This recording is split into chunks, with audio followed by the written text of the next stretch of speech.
Always and Forever, The Rod Temperton Story. Screenplay by Bullen. Internal. Hospital in London. Night.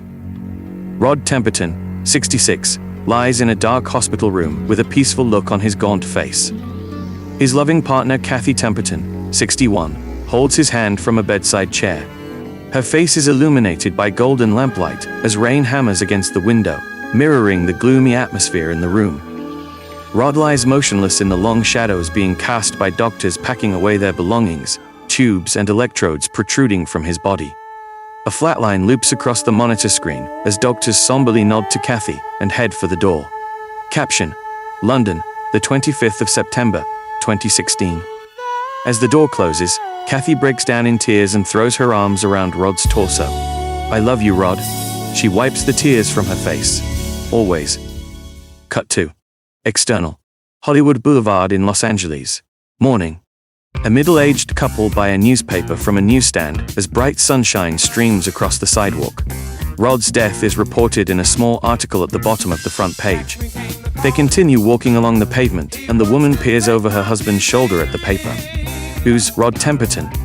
"I don't know, never heard of him." "Songwriter from England," it says. "Ooh, he was known as the Invisible Man." The man shrugs and abruptly turns the page. "Then he didn't write anything I know." Internal. Nightclub. Flashback. The same couple, noticeably much younger and sporting hairdos and clothes of the early 1980s, dance in a nightclub to Michael Jackson's Rock With You, written by Rod. He turns to his girlfriend. "I love this song." Internal. Wedding hall. Flashback. The couple dance to their wedding song, Heatwave's Always and Forever, also written by Rod, in front of guests. The bride rests her head on her husband's shoulder. "I love this song." Internal. Family home. Flashback. The couple and their child apply the finishing touches to their horror costumes in the living room, adorned with Halloween decorations. Rod's composition Thriller, recorded by Michael Jackson, plays on the stereo as the trio turn to each other with painted faces and vampiric teeth. The family talking through their fangs. "I love this song." External. Hollywood Boulevard. Back to present time. The couple continue walking along the pavement as the sunny LA scene transitions into a grey, gloomy day in northern England in the mid-1970s. External. Cleethorpes High Street. Caption: Cleethorpes in England, 1974. Music cue: Soul Bossa Nova by Quincy Jones plays during scene. Young Rod, 23, and bandmates Marvin, 24, and Teddy, 21, excitedly run up the street with their instruments on their backs, barging each other as they go. Insecure of his geeky looks, Rod covers his buck teeth with his hand as they arrive outside Donnie's record shop at the top of the hill. Rain hangs in the sky as the trio straighten their jackets and purposefully mess up their shaggy hairdos. They extinguish their cigarettes against the wall and throw them in a nearby bin in succession before filing inside. The three friends give the owner a courteous nod and head to the jazz section to rile through the stack. They grab a handful of discs and enter a booth at the back of the shop to listen to them on the record player. They crowd around the player and start bickering over who gets to wear the headphones first. Rod turns away and starts reading a copy of the magazine Melody Maker left next to the player. Marvin wins the headphone struggle and gloats in Teddy's face. Annoyed, Teddy turns to Rod and snatches the magazine from his hands. A corner of the page tears from the magazine as Teddy starts flicking through the pages. Rod looks down at the ripped paper and sees an advert placed by singer Johnny Wilder Jr. The ad reads, "Soul band needs keyboard player." Rod stuffs the paper in his pocket and looks over at his pals, fighting over the headphones again. Marvin snatches the headphones and proffers them to Rod. "We'll let Rod have a listen, while we settle this like men."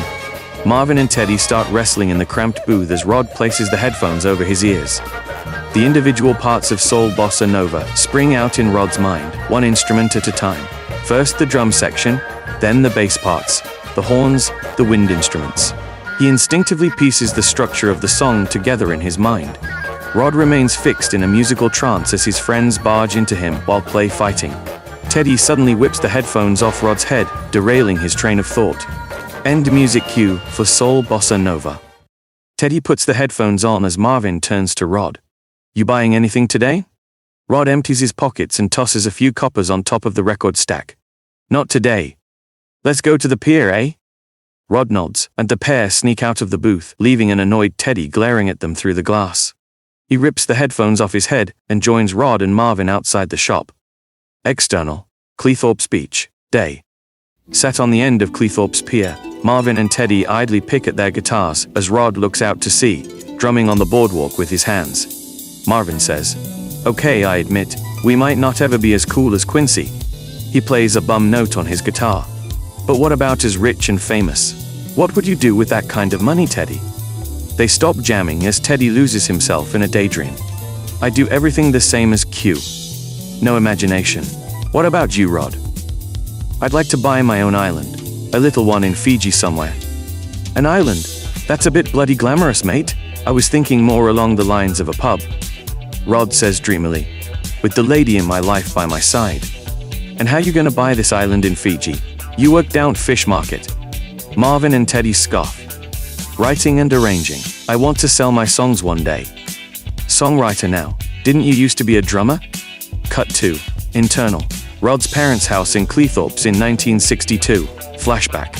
Rod, 13, is sat behind a snare drum and a cymbal in the middle of the living room. He drums along to the music playing on the BBC test card showing on the TV. External. Cleethorpes Beach. Back to present time. Marvin, teasing. "You just started learning the keyboard and now think you're Elton John." Teddy. "What tunes you been writing then? Rock Around the Cod?" Marvin laughs and sings to the tune of Chantilly Lace. "Scampi in place, not a pretty face." Rod, "I don't work at fish market anymore. I don't need to now, we're gigging regularly." "You not working on stalls no more?" "No? You stopped gutting them smelly fish down market, have you?" "Yes." Cut 2. Internal. Grimsby Fish Market. Rod, wearing white overalls and a hairnet, shudders as he slams his cleaver into a large cod on the table. Close on Rod's grimacing face as he reaches inside the fish and pulls out its innards. His mother Ida, 59, runs through the market and arrives at his table out of breath. "Rodney, got an urgent message for you. A nice American chap just called the house. It actually gave me a fright because I was scrubbing my... I digress. He wants to try you out on keyboards in 3 days. What was his name, Mum?" Johnny, something." Harry, 22, filleting fish at the next table, shouts out, "Be good?"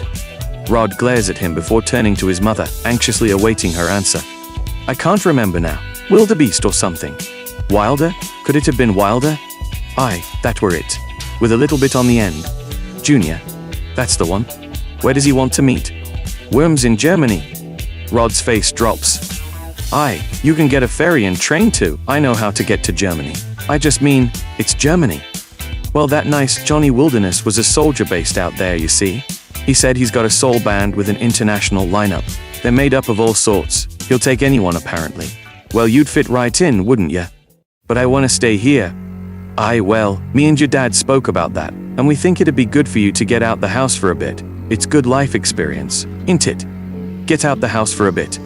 You know what I mean. Get out of your room. You spend all hours on that Belinda." Ida turns to Harry. "He spends all hours on that Belinda." Harry falls silent as his imagination works overtime. "Betsy. My organ is called Betsy. And I'd have to take her with me. They want me as their organ player." "Oh good, we could do with the space in that room.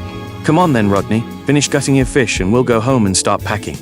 Rod sighs and returns to work as Harry beckons Ida over. "Couldn't help but overhear some of that, Ida love. So your boy moving to Germany, is he?" "In 3 days." Harry leans in close.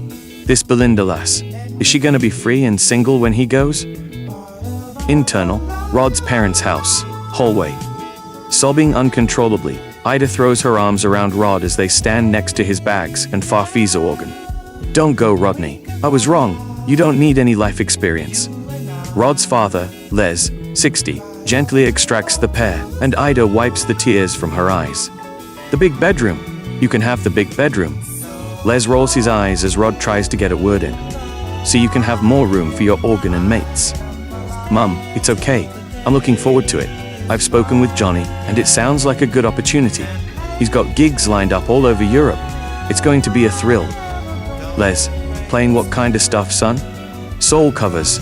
Stevie Wonder, James Brown, that kind of thing." Ida straightens Rod's hair. "Come here, let's take a look at you." She takes a step back to regard him with a sweet smile. "My Rodney, the next big soul star. Les puts his arm around Ida, and they both gaze at their son, standing awkwardly in front of them with spotty skin, unkempt hair, and a gormless expression. He's wearing a wrinkled shirt with an old sweater draped over his shoulders, corduroy shorts, and black socks under a pair of brown sandals. Les suddenly appears confused. You did say soul music, didn't you? Yeah. Well, you, look every bit the part, son. Rod beams from ear to ear. Thanks, Dad. A look of horror suddenly comes over Ida's face. Oh dear. What is it, Mum? Your taxi's here. Les puts on a brave face and grabs Rod's organ and bags. He turns to Ida at the door. It's time. Say goodbye. Rod tearfully embraces his mother by the front door as Les carries his belongings to the waiting taxi. External. Rod's parents' house. Driveway. Rod runs to the cab and Les stops him by the passenger door. He places his arm on Rod's shoulder. You reach for the top, son. Be the star of a story. They share an awkward cuddle outside the taxi as Ida's loud sobs are heard from inside the house. Look after Mum for me. Rod gets in the cab and the driver pulls away. He waves goodbye through the rear windscreen with an anxious look on his face. Cut 2. Internal. Village Hall in Worms, Germany. The soul band Heatwave play a cover of Girls by the Moments and Whatnots in the large hall. Caption: Worms in Germany, 1974. American brothers, Johnny Wilder Jr., 25, and Keith Wilder, 23, share lead vocals.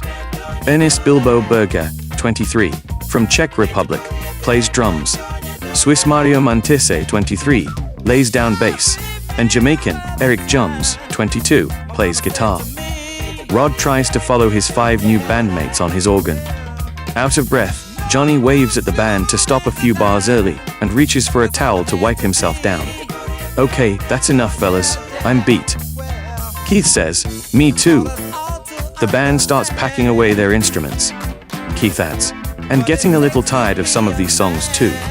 Johnny puts his arm around his brother's shoulders and leads him away for a chat. Our whole set needs freshening up, but we got a bed in the new guy. Rod notices Johnny nodding in his direction and tries to eavesdrop while packing away his keyboard. Keith says, he seems alright. Rod, is it? Yeah. Johnny playfully slaps his brother's chest. So you admit I was right about needing a keyboardist? Keith scoffs. Not after just one jam. He's got a good sound, right? Kinda nerdy looking though. It's all about the sound, brother. Plus, we already got Bilbo. The camera zooms in on the band's chubby East European drummer, seen eating a messy donut. Don't worry, we'll start working on some new tunes soon. But what I really want is to play our own songs, you know? That's gotta be our next step if we wanna be taken seriously. Leave it with me. Johnny walks towards Rod, who stops eavesdropping and pretends he's busy. Rod, great work, man. For the first time jamming with us, I thought you really hit it. Thanks, Johnny. It's a real thrill for me to be here. You got a place sorted? I found a little flat in the center of town. He looks down with a sad expression. I didn't realize it'd be so close to the tram line though. Johnny notices bassist Mario beckoning him over. That's great, man. Look, I gotta... Rod jumps in. I couldn't help but overhear some of what you said over there, and if you're interested, I've written a few songs. Well, more than a few, actually. Johnny immediately grows interested and leans in. I'm not happy you were listening in on me, my brother, but go on. I got them all on tape. You're welcome to pop over and have a listen. Johnny leans in until they're eyeball to eyeball. Original songs? Laid out on tape? How many we talking? Dozens. Mostly complete, just missing the odd section or lyric. What you doing now? Going back to my flat to compose. Could you spin those tapes for me instead? Sure. I'm gonna step away now. That would be reassuring. Just checking your eyes, Rod. I see a bright soul in there. Johnny smiles and turns to his brother. Keith, take a ride with me and Rod. We're leaving in 5. Keith rolls his eyes as Johnny turns to speak to Mario. Rod stares into space with an excited grin on his face. Internal. Rod's flat in Worms. Day. Johnny and Keith follow Rod into his tiny, cluttered flat. The portable TV sits on top of a pile of clothes. The brothers take a seat on the shabby sofa, taking up the length of the living area. Cozy. Keith is startled by the loud rumbling of a passing tram and turns to look out of the window. Wow, you can nearly hop straight on from here. Cup of tea, anyone? No, we're good, Rod. Let's get started on those tapes. Rod suddenly drops to the floor and crawls up to Johnny and Keith's legs. He peers up at the nervous brothers and whispers, "1 sec," before a pained expression comes across his face. "Got it," he says as he shuffles backwards with a metal box in his hands. Sitting on the floor in front of the Wilders, Rod opens the box and riles through the selection of tapes. Keith says, "So where in the UK are you from?" "Cleethorpes." "Where's that?" Rod pulls out the tape he's looking for. "Got it. It's next to Grimsby." "Grimsby? There's actually a place called that?" Rod reaches under the pile of clothes and pulls out a tape player while making sure the small TV doesn't fall over. Yep, home to one of the country's largest fish markets. He sets up the first recording. This one has promise. No lyrics or title yet, but the music's finished. Rod starts the tape, and the bass intro to Boogie Nights kicks in. The Wilder brothers listen with interest. Johnny, yeah, could be good. What else you got? Keith slaps his brother's arm. Hey, I like that groove. Rod, it'll be a good one to boogie to. No doubt, just want to see what else you're packing. Rod sets up the next tape. This one just needs a bridge. It's called Super Soul Sister. The intro booms out of the player and the Wilders start dancing in their seats. When Rod's famously duff vocals come in, the two brothers look at each other in horror. Expecting the reaction, Rod waves his hand at them. I can do many things, but I never said I was a singer. Just listen to the melody and imagine. Keith, encouragingly. It's, more or less, tuneful. Johnny, if I strain real hard, I can almost get a feel. Johnny starts humming and improvising over Rod's recorded vocals, and then suddenly slaps his thigh. I like it. First one we work on tomorrow. Next. Sensing Johnny's eagerness, Rod smiles and quickly loads up the next tape. This one really has promise, I think. Only about half done. Rod's demo version of Ain't No Half Steppin' starts, and the two frontmen look at him with impressed grins. Wow, you got soul. I want to go to this Grimsby, see what you boys be drinking over there. Rod smiles from ear to ear. He reaches for the next tape. This is such a thrill. I got a ton more. Johnny says, you got anything slow and sexy in that box? I want to do a ballad that knocks out the crowd. And my wife. No, I haven't. Sorry. Keith leans forward and slaps Rod's back. Don't worry, Grimsby. Just write him one. Johnny, sarcastically. Yeah, just whip up a love song for me. One they'll remember forever. An idea immediately springs to Rod's mind, and he stops short. He starts frantically rummaging for a pen and paper while humming out loud, ignoring his guests in a trance. Rod, you okay? Rod finds a pen under a pile of music books and puts it in his mouth before continuing to search for paper. Idea. Gotta compose. See yourselves out. The brothers turn and look at the front door a few feet away. I think we'll manage. Thanks, Grimsby. See you tomorrow. They exit Rod's flat and leave him scrambling around on the floor while humming to himself. Internal. Rehearsal room. Day. Looking disheveled and underslept, Rod runs into the hall clutching a stack of papers. As the other band members tune up, Rod thrusts a lyric sheet into Johnny's hand. What's this? The ballad you wanted. Cut 2. Internal. Blackout nightclub in Zurich. Night. Wearing matching colorful outfits, Heatwave finished their cover of Walking in Rhythm by the Blackbirds in the sweaty hall. Caption. Blackout Club in Switzerland, 1975. The brothers take a bow after another acrobatic dance routine. Johnny addresses the audience. Thank you. I feel a bit out of breath from that one, so I'm gonna slow things down for this next tune. Written by our organ player, Rod Temperton. Tucked away to the side of the stage, Rod, now sporting a mustache, offers a shy smile to the cheering crowd. He plays the opening bars to the band's new song. Music cue. Always and Forever by Heatwave. As the song dominates the scene, the following montage plays. Johnny sings the tender ballad on stage in front of the wowed crowd. The band put away their instruments at the end of the night. Rod gathers his pen, notebook, and stopwatch, and bids farewell to his bandmates in the now empty club. Mario. Rod the God. Always composing. Rod the God. Rod then goes downstairs to a small room with an upright piano to compose songs. The others leave the club. Internal. Blackout nightclub. Morning. A cleaner interrupts Rod at 7 a.m. and he leaves the club. External. Street in Zurich. Rod walks along the road in chilly weather and enters his small, shabby hotel. Internal, hotel room. He startles awake on the floor as the clock reads 2 p.m. Internal, blackout nightclub, day. Rod runs into the club after arriving late for rehearsal. His bandmates wait impatiently on stage. Internal, blackout nightclub, night. Heatwave perform in front of a cheering crowd as Rod struggles to keep awake behind his organ. Internal, nightclub in Milan, night. Caption, Milan in Italy, 1976. The band leave the stage after an energetic show and record boss Dick Leahy, 39, approaches Rod and Johnny. Dick confidently puts his arms around their shoulders and leads them towards the bar. The trio are seen sitting in a booth with champagne on the table. Dick leans in and shouts over the playing music, "Come to England and cut 3 songs. We'll see how it goes."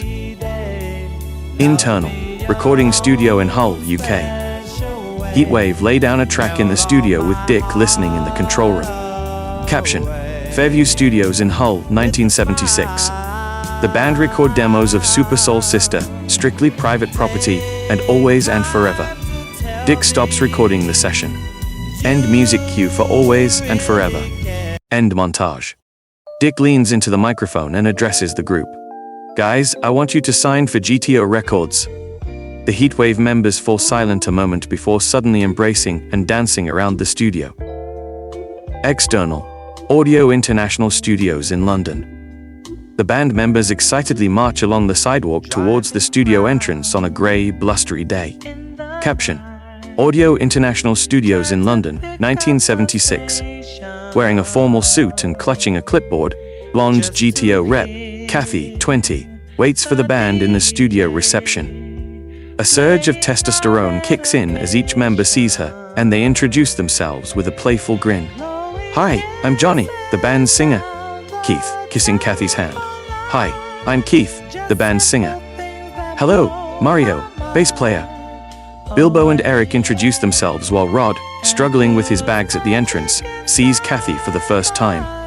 He flashes a nervous smile and weakly waves at her before rushing to catch up with his bandmates. They arrive in the main studio where producer, Barry Blue, 25, greets them. Barry introduces the group to several session musicians, and they start to set up their instruments in the studio. Music cue, Too Hot to Handle, by Heatwave. As the song dominates the scene, the following montage plays. During the song's intro, the camera pans across the horn section and then onto each Heatwave member as they perform their parts. Dick and Barry look on from the studio's control room. Internal, nightclub in London. Johnny and Keith sing the opening verse to Too Hot to Handle on stage with the other band members, all performing a trademark dance routine to perfection. Internal, small hotel room, night. Appearing exhausted, Rod is seen composing songs with a pen and stopwatch in his hands in a dark, cluttered hotel room. The other band members snore loudly around him. Internal, GTO Records office, day. Johnny, Keith and Mario are seen crowded around Kathy in the reception. As they flirt with her, Bilbo and Eric look on from the sidelines with a fixed stare. Sitting in a chair at the back of the room, Rod distractedly scribbles into his notebook. After his bandmates head into the office, Rod gets up and smiles awkwardly at Kathy as he passes by. "Kathy." "Sorry?" "My name's Kathy. We haven't formally met yet." She offers her hand. "I presume you're Rodney?" Just Cod. God. I mean Rod." He lingers on the spot, feeling embarrassed. Still shaking her outstretched hand, Rod suddenly drops it like a hot potato and heads for the door. Internal, Dick Leahy's office at GTO Records, day. Caption, Heatwave's debut album Too Hot to Handle was released on the 15th of June 1976. In time to the chorus of the playing soundtrack song, Dick rips open a box on his desk and removes the first prints of Heatwave's debut album, Too Hot to Handle. He slides several records across the table to the 6 band members. They regard the album sleeve with amazement. "I'm so happy for you guys." Cut to internal, Dick Leahy's office at GTO Records. The song ends abruptly with the sound of a record player needle being dragged across a disc. End music cue for Too Hot to Handle. Caption, 5 months later. Dick, I'm so pissed off with you guys. Barry Blue and the band members looked down at their feet like naughty schoolboys in the principal's office. Shocking album sales, and the 2 singles you wanted went nowhere. Johnny, defensively. Super Soul Sister and Ain't No Half Steppin' are our best live numbers. And they both bloody belly flopped. Dick looks around at the other band members as Kathy walks into the office holding a stack of papers. The industry's so cool on you lot, you may as well rename yourselves Freeze Wave. Johnny's head drops. Dick starts signing Kathy's papers. He points to Rod. I wanted to release his dance song, the one with the bloody harp he insisted on putting at the start. Music cue Boogie Nights by Heatwave. Harp intro plays softly in the background. Johnny. But it's never been a big live number of ours. Rod. It's never been great on stage, Johnny, but I think it's turned out to be a great record. Dick. Agreed. It'll be the 3rd single. And if that bombs, I don't know what we'll do. Kathy looks at Rod with a grimace. Internal. TV studio in London. As the famous bass line kicks in, Heatwave are seen performing the video to Boogie Nights in their famous black and orange outfits in a TV studio. Caption: Boogie Nights was released by GTO Records, UK, and Epic Records, US, in early 1977. Newspaper headlines and TV announcements say, Boogie Nights reaches number 2 in the UK and US. Soul band Heatwave embark on first US tour. Heatwave score another top 10 hit with their double A side Always and Forever / Mind-Blowing Decisions. Rod Temperton starts writing Heatwave's highly anticipated 2nd album. Internal. Diner in LA day. Smiling to himself, Rod sits in a diner booth alone with his hands behind his head. Johnny slides into the seat opposite him. What you looking so smug for? Rod leans forwards and whispers to Johnny. I got my first royalty check for Boogie Nights. That's great. Now you can finally get some decent clothes and a nice pad. No, Johnny, this will pay for my mum's hip replacement operation. Rod sips his coffee and sits back, hands behind his head. Johnny looks at him with a baffled expression. Internal. Hotel room in LA. As the song continues to dominate the scene, the following montage plays. Rod composes in the band's hotel room at night. He naps in his clothes on the floor during the day. Internal. Nightclub in LA. Evening. Rod looks weary as he performs on stage with Heatwave. Internal. Nightclub in LA. Night. Without their songwriter, the other band members are seen partying in discos with young ladies and plenty of booze. External. Hotel in LA. Day. Again without Rod, the band enjoys cocktails by the pool in the company of several beautiful women and adoring fans seeking autographs. End music cue for Boogie Nights. Cut to. Internal. GTO Records office. Johnny, Keith and Mario giggle like children as they finish talking to Kathy in the reception. Bilbo and Eric bashfully say hello to her and head inside. They are accompanied by new Heatwave member, Roy Carter, 23, who stops to introduce himself. Hi, I'm the new guitarist, Roy. Nice to meet you, Roy. I'm Kathy. Rod runs into the reception out of breath and checks his watch. He composes himself and smiles warmly at Kathy. Hi Rod, I got something for you. She bends down to pick up a framed gold disc for Heatwave's first album and hands it to Rod. You wrote it. We thought you should present this to the band. Oh wow, I don't know what to say. Kat got your tongue again. Their eyes meet. I'm always the last to arrive. So? Looks to me like the other guys have plenty to say to you before I get here. Well, maybe I'd like to know a little more about you. Rod is drenched by a tidal wave of confidence. Maybe there's a reason I'm always the last to arrive. Kathy smiles to herself. So we can be alone for you to not talk to me? Rod laughs. Today, I'll make sure I'm the last to leave too. Why? So we can grab a coffee and learn a little bit more about each other. Rod clutches the framed gold disc to his chest and strides confidently into the office. Dissolve to. Internal. Cafe in London.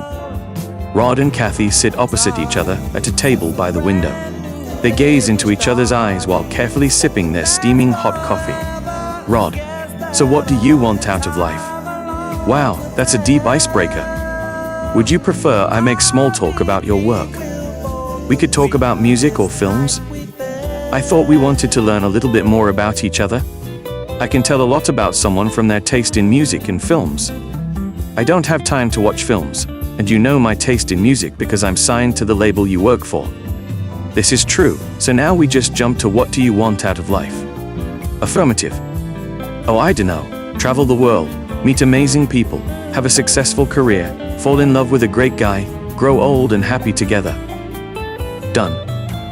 What is your wish list? Oh, stop it! Blushing, Kathy covers her face and takes a sip of coffee. What about you then? Mimicking Rod's voice. What do you want out of life? Only the very best of it. And how are you going to do that? I have a 10-year plan. Go on? Rod pauses a moment. Well, an artist's best work is generally from their late teens to their early 30s. I want to compose as much as possible now, pour everything into it, and create a catalog I can be really proud of. You've made a great start. Thank you. And then what? And then I want to enjoy it, live life on my own terms. What about work? Passion projects when I feel like it.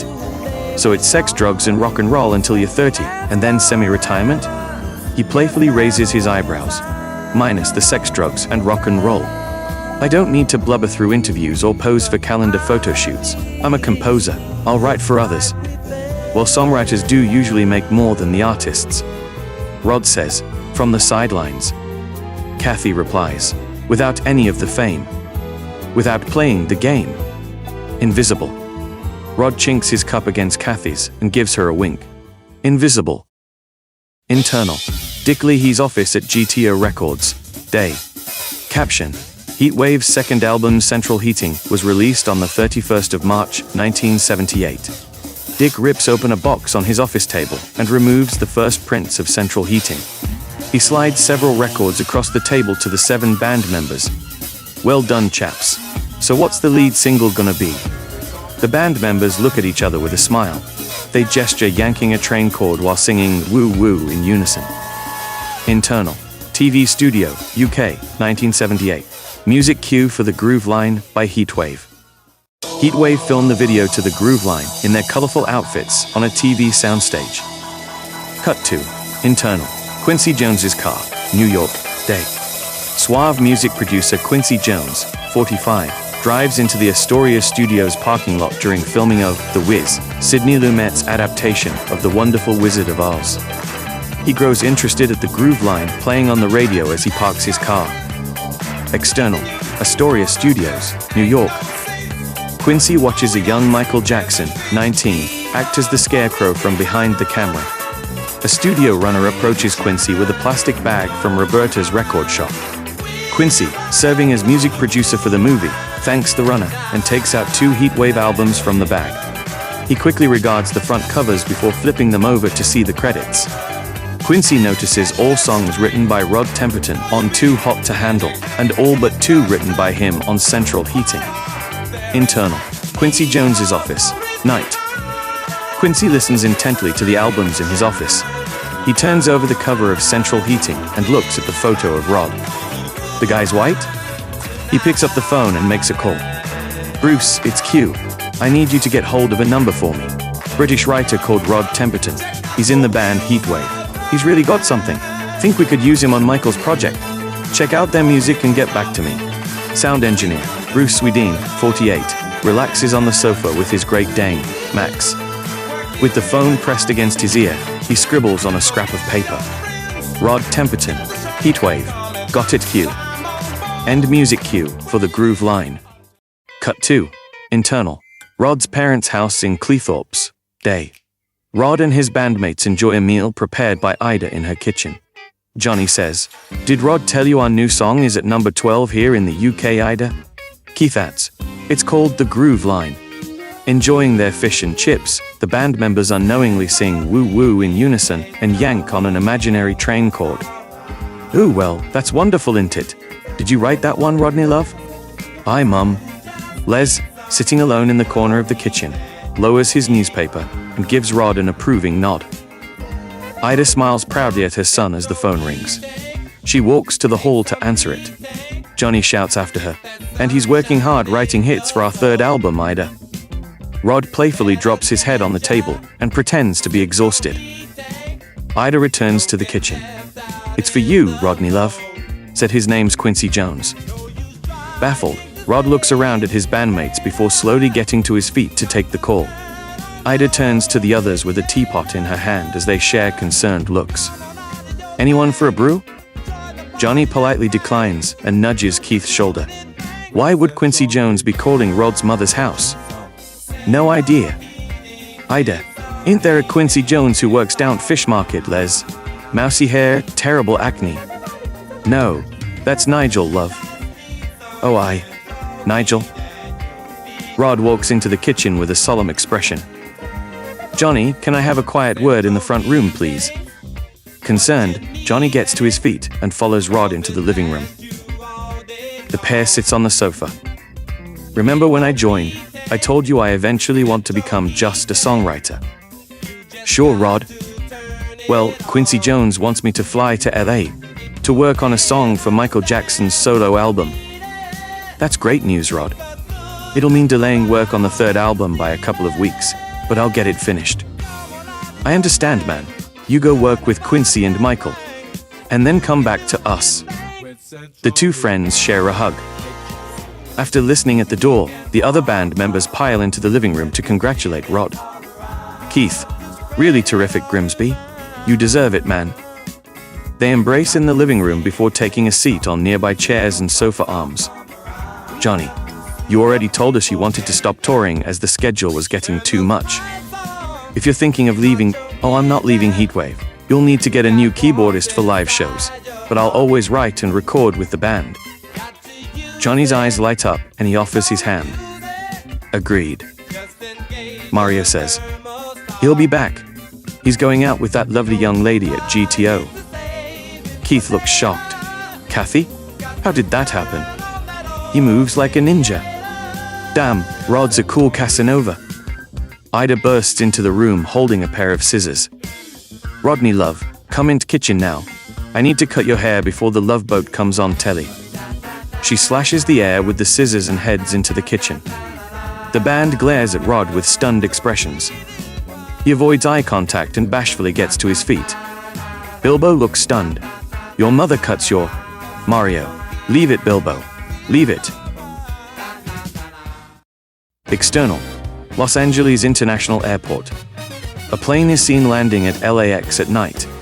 Music cue, "Burn This Disco Out" by Michael Jackson. Caption, Los Angeles, December 1978.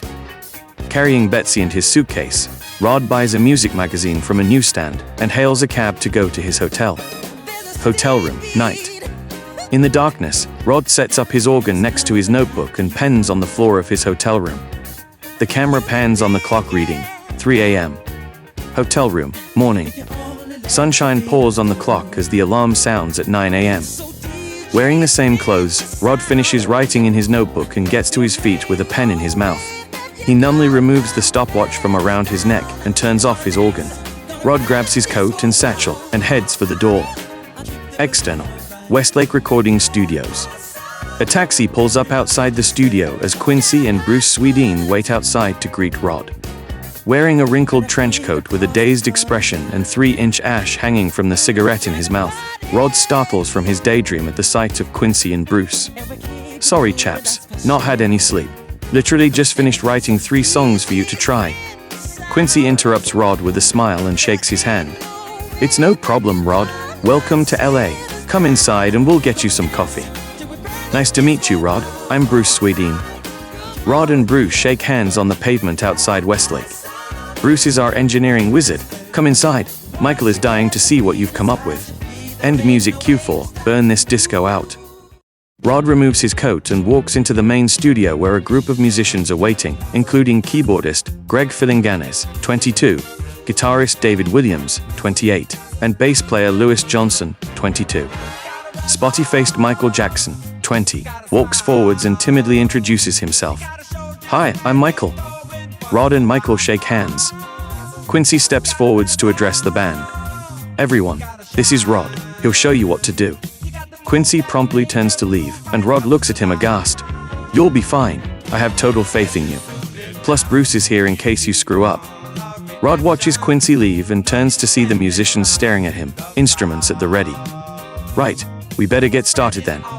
Rod removes some tapes and papers from his satchel, and Bruce obligingly takes them and heads to the control room. He starts Rod's home demo for Rock With You for the musicians to hear as Rod shouts instructions to each member. Drum intro, exactly like this. Keyboards, bass and rhythm guitar together here. A string section will enter here. Rod's ropey vocals enter on the playing demo, and the band start laughing. Michael, trying to hide a grin, walks towards Rod. Ignore them. We got this. Michael stands in front of Rod and tries to sing the melody back to him. Rod accompanies him and signals the changes, with the singer managing to follow his lead. Michael gestures to Bruce to stop the tape. Let me see the lyrics for this. Bruce walks into the studio with Rod's papers and hands them out to each musician, Michael first. The singer's face lights up as he reads each line. Rock with you. It has a double meaning, right? Like dancing and doing the nasty with a girl? I love it. Let's give it a try. Music cue, Rock With You, by Michael Jackson. As the song dominates the scene, the following montage plays. Internal, TV studio 1979, flash forward. Michael is seen performing the music video to Rock With You, in his sparkly suit with green light show in the background, until the soundtrack's first chorus. Internal, Westlake Recording Studios. Rod teaches the song to the band like a conductor, as they learn their individual parts, and Michael sings the lines. Bruce replaces the Rock With You song sheets with new ones for Burn This Disco Out. Bruce starts recording a session in the control room and scribbles Burn This Disco Out, take 4 on a clipboard. The musicians appear to play the song with confidence, and Michael looks at the band with a smile. Bruce returns to the studio with new song sheets and replaces the previous ones with Off the Wall. Quincy and Bruce talk in the control room as they watch the band playing the song in the main studio. Michael and the band members say goodbye to Rod at the studio entrance and walk into the night air with their instruments in hand. End music cue for Rock With You. External, Westlake Studios, night. Michael looks at Rod with an impressed expression on the sidewalk. Incredible songs, Rod. Finish the lyrics and bring them over to my house this week. We'll work on the vocal arrangements. Michael heads to a waiting car. He turns to Rod with a grin. Nasty. Michael walks away giggling. Rod races through the now empty studio and into the control room to talk to Quincy. Bruce stands up to leave and places a hand on Rod's shoulder. Nice work this weekend, Rod. Quincy finishes writing notes at the mixing desk and spins round in his chair to give Rod his full attention. What can I do for you, Rod? Well, I wrote 3 songs for you to choose from, and I was wondering, which one you want to take? Quincy jumps to his feet, laughing. Which one? They're all great. I'm taking all 3. They share a hug, and Quincy looks into Rod's eyes. I got a lot of work coming up, man. Rufus and Shaka Khan, George Benson, Brothers Johnson, my own album. I want you writing on everything I'm doing. Absolutely. Quincy stares at Rod with a baffled smile. Your gift for composing this kind of music, where does it come from? Radio Luxembourg, I think. Internal. Rod's parents' house in Cleethorpes in 1950. Flashback. Les is seen tentatively approaching baby Rod in his cot, while keeping a safe distance. Well, son, I'm not very good at reading stories or any of that baby stuff, so I'm just gonna pop this here for you to listen to. Les turns on a transistor radio tuned to Radio Luxembourg and places it on the Tot's pillow. Quincy. Every night? Every night. I guess I absorbed a lot of that music. A distant dad and Radio Luxembourg? That's not it. There's something else. Rod ponders a moment. I write for the lady in my life. You sly old dog. And who's this special lady? Too early to say right now. Well, she seems like the perfect muse. I hope she sticks around. For both of us. Quincy laughs and turns to leave the control room. Music cue, Off the Wall, by Michael Jackson. During the song's laughing intro, Rod and Quincy walk through the main studio with their arm around each other's shoulder. They turn off the lights on their way out. Fade to black.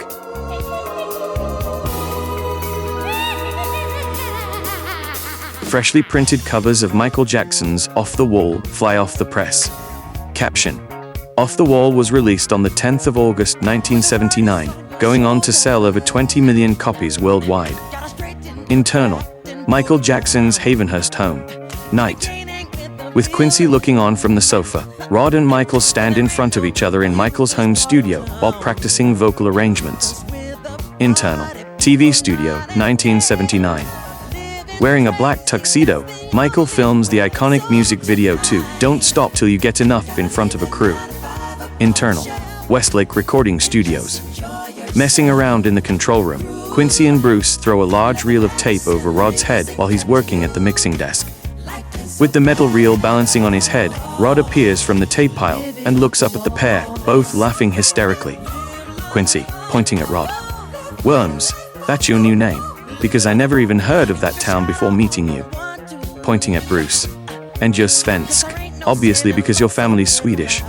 And Michael will be called Smelly. Henceforth, that is what you shall all be known as. It is decided. Rod. Why Smelly? Bruce. Because Michael won't curse. If he's angry over something, he'll say smelly instead of. Internal. Concert arena. Night. Michael is seen performing on stage with his brothers during the Jacksons' 1979 Destiny World Tour. As the song finishes, he turns angrily to Jermaine Jackson and says, "Oh, that one was smelly." Internal. Hotel room, LA, and Kathy's house, London. Rod and Kathy grin like school kids as they share a long-distance phone call on their beds. Internal. Westlake Studios. Rod and Quincy, both smoking Marlboro Reds in front of several full ashtrays, chat with Stevie Wonder in the control room while recording his pen track, I Can't Help It. Internal. Studio 54 in New York. Champagne flowing, Michael enjoys a night out at New York's iconic Studio 54, rubbing shoulders with the likes of Liza Minnelli, Marvin Gaye, Elton John, Mick Jagger, Andy Warhol, and Diana Ross. End music cue for Off the Wall. Cut to. Internal. Quincy Jones's house. Music cue, Strawberry Letter 23, by the Brothers Johnson. Rod and Quincy chat in the living room of Quincy's house on Strong Canyon Inn, as brothers George Johnson, 26, and Louis Johnson, 24, burst through the patio doors with a large bag. Rod stands up to greet them, but Louis strides to the living room table and slams down the bag. Can we show you a movie? Rod and Quincy share confused looks. Rod retakes his seat. Sure, Louis. Looking cool in sunglasses and open shirt, George leans against a beam and looks on as Louis removes a projector from the bag and positions it in front of a blank wall.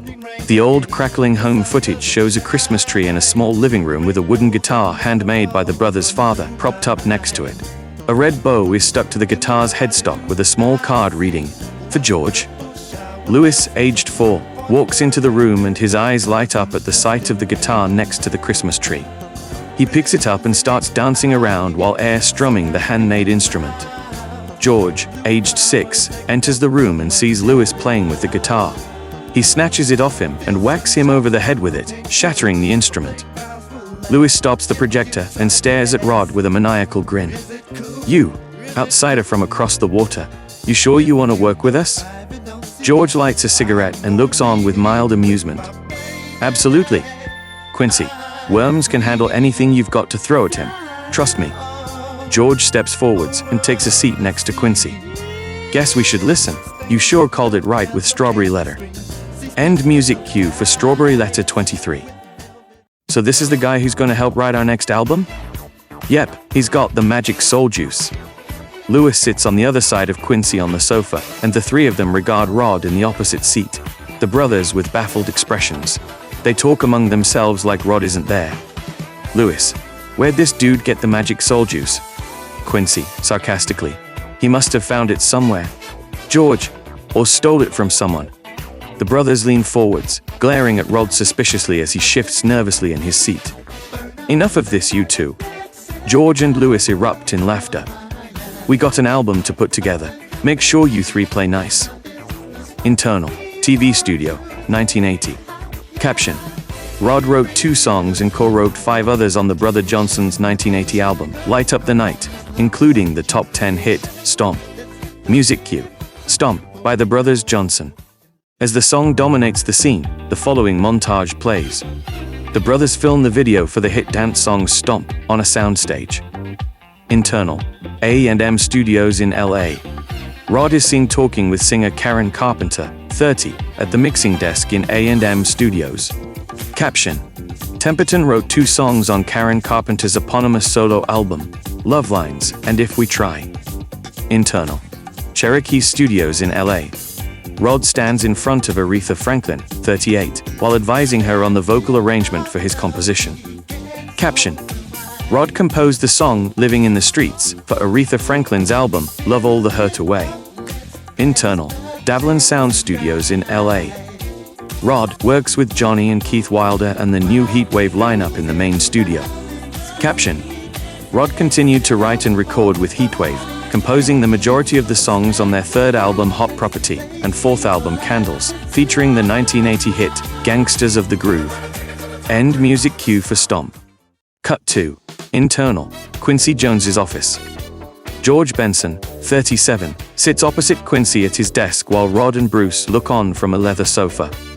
Caption: Quincy Jones launched his own music label, Quest Records, in 1980. Quest's first album release was Give Me the Night by George Benson in August that year. That's great, George. You'll be our first project. Rod and Bruce are both on board. Sure, Q. I need to cross over, so whatever you think works. You'll always be the greatest ever jazz guitarist to me, George, but time to move on up. We're gonna make you a soul star. Now that's what I'm talking about. He turns to Rod. You the boy who's been writing all these hits for Michael? We've had a couple of good moments. George laughs. A couple of good moments? Man, that rock with you was smooth. Thank you, George. The singer leans in and stares at Rod with wide eyes. I want me some of that. I'll see what I can do. That's the spirit. He turns to Quincy. Right, I gotta check out, Q. Going to meet Jarreau before a show. George enjoys his rhyme and repeatedly sings Jarreau before a show as he gets up and bops out of the office. Quincy laughs and shouts after him, Give Al my regards. Turning to Rod and Bruce. Okay, let's meet up tomorrow and start work on George's album. Bruce. Sure thing, Q. I got the Wilder brothers coming over for a barbecue now. To Rod. For being unable to accept your invitation to manage Heatwave. To Rod and Bruce. You're both welcome to stay. Bruce. Thanks, but I gotta get back to help Beatrice. It's our daughter's birthday today. Give them my love. Rod. I gotta shoot too. I'm in a flow and I don't want to lose it. Plus, I see those 2 all the time. Quincy escorts Rod and Bruce out of his office, through the house, and towards the front door. The trio encounter the Wilder brothers with musicians, Leroy Bonner, 37, Bootsy Collins, 28, and Steve Arrington, 24. Quincy. I see the entire Ohio crew is here. Bootsy Collins. I ain't gonna miss a party at Q's joint. They greet Rod and Bruce before Quincy shows them into the house. Rod embraces the Wilder brothers in the driveway. Keith shouts in his ear, Grimsby. Johnny says, How's it going? Just saw George Benson. Hear you're writing on his new record.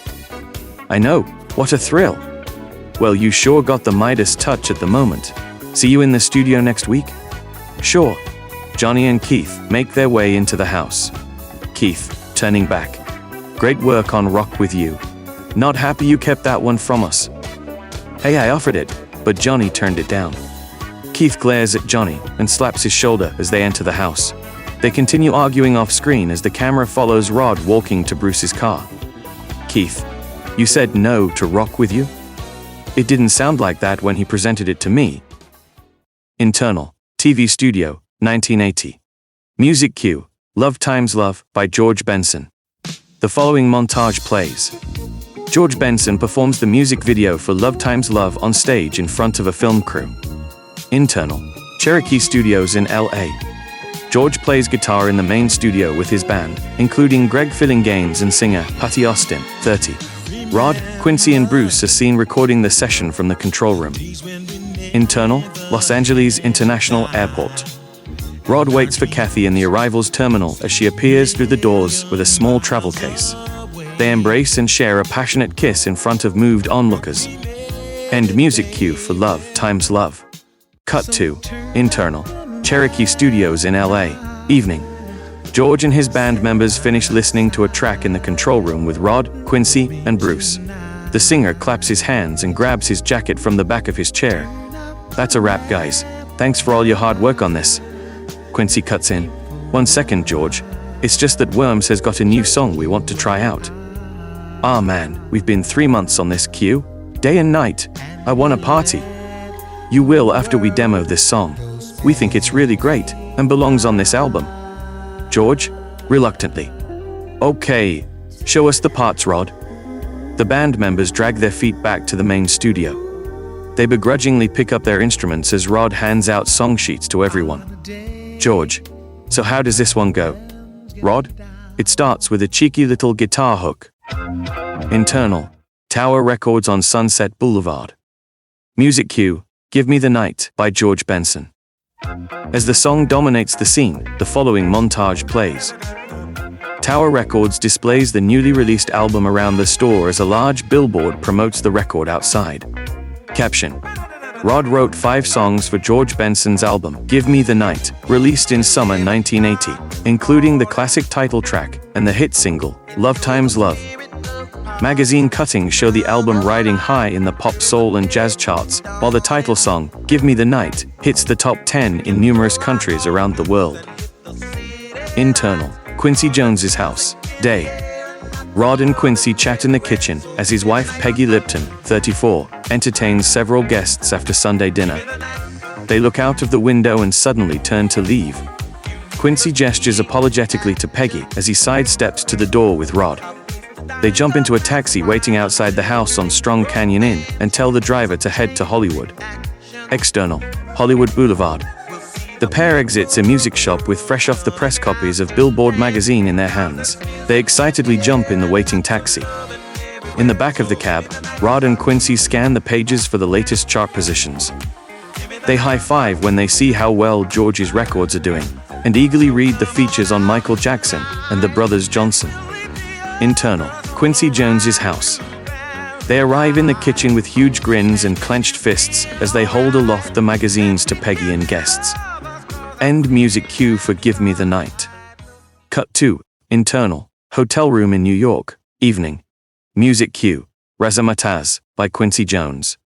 Wearing a black tuxedo, Rod is seen fixing his bow tie in the mirror. Kathy applies the finishing touches to her makeup in the bathroom. They grab their coats and kiss at the door. Caption: 23rd Annual Grammy Awards, February 1981. Rod and Kathy arrive outside Radio City Music Hall in a taxi. Rod straightens his overcoat on the icy pavement and looks up at the Art Deco facade. Quincy appears on 6th Avenue in a yellow cab with Peggy. He shouts out of the car window, "Move out of the way, Worms." The taxi skids to a stop by the pavement, splashing Rod's lower half in icy sludge. Eyes wide open and mouth agape, Rod remains frozen on the spot. Quincy and Kathy gather each arm and carefully drag him into the venue. Quincy, that's a good omen. You'll win both Grammys now. Internal, Rod's parents' house in Cleethorpes. Living room. Night. Wearing hair curlers and a floral dressing gown, Ida sits forwards in her seat, glued to the TV. Les builds a model airplane in his armchair. Is this the first one, Les? Granny Award for Best Arrangement for Voices. Aye, this is the first one? Ida's eyes widen as Rod appears on the screen for his Give Me the Night nomination. Ooh look, Les love, there's our Rodney. Internal, Radio City Music Hall. The host, Paul Simon, 38, pulls the card out of the envelope. And the award goes to Janice Siegel for Birdland by the Manhattan Transfer. Internal, Rod's parents' house. Ida sees at the TV as Rod graciously smiles and acknowledges the winner. Les peers up from his model to see Rod lose the award before tutting under his breath and returning to work. Don't worry, Ida love. He's up for Best R&B Song in a bit. Internal, Radio City Music Hall. Paul Simon. Also nominated are Reggie Lucas and James M. Toome for Never Knew Love Like This Before, and Rod Temperton for Give Me the Night. The host pulls the card out of the envelope, and the Grammy for Best Rhythm and Blues Song goes to Never Knew Love Like This Before.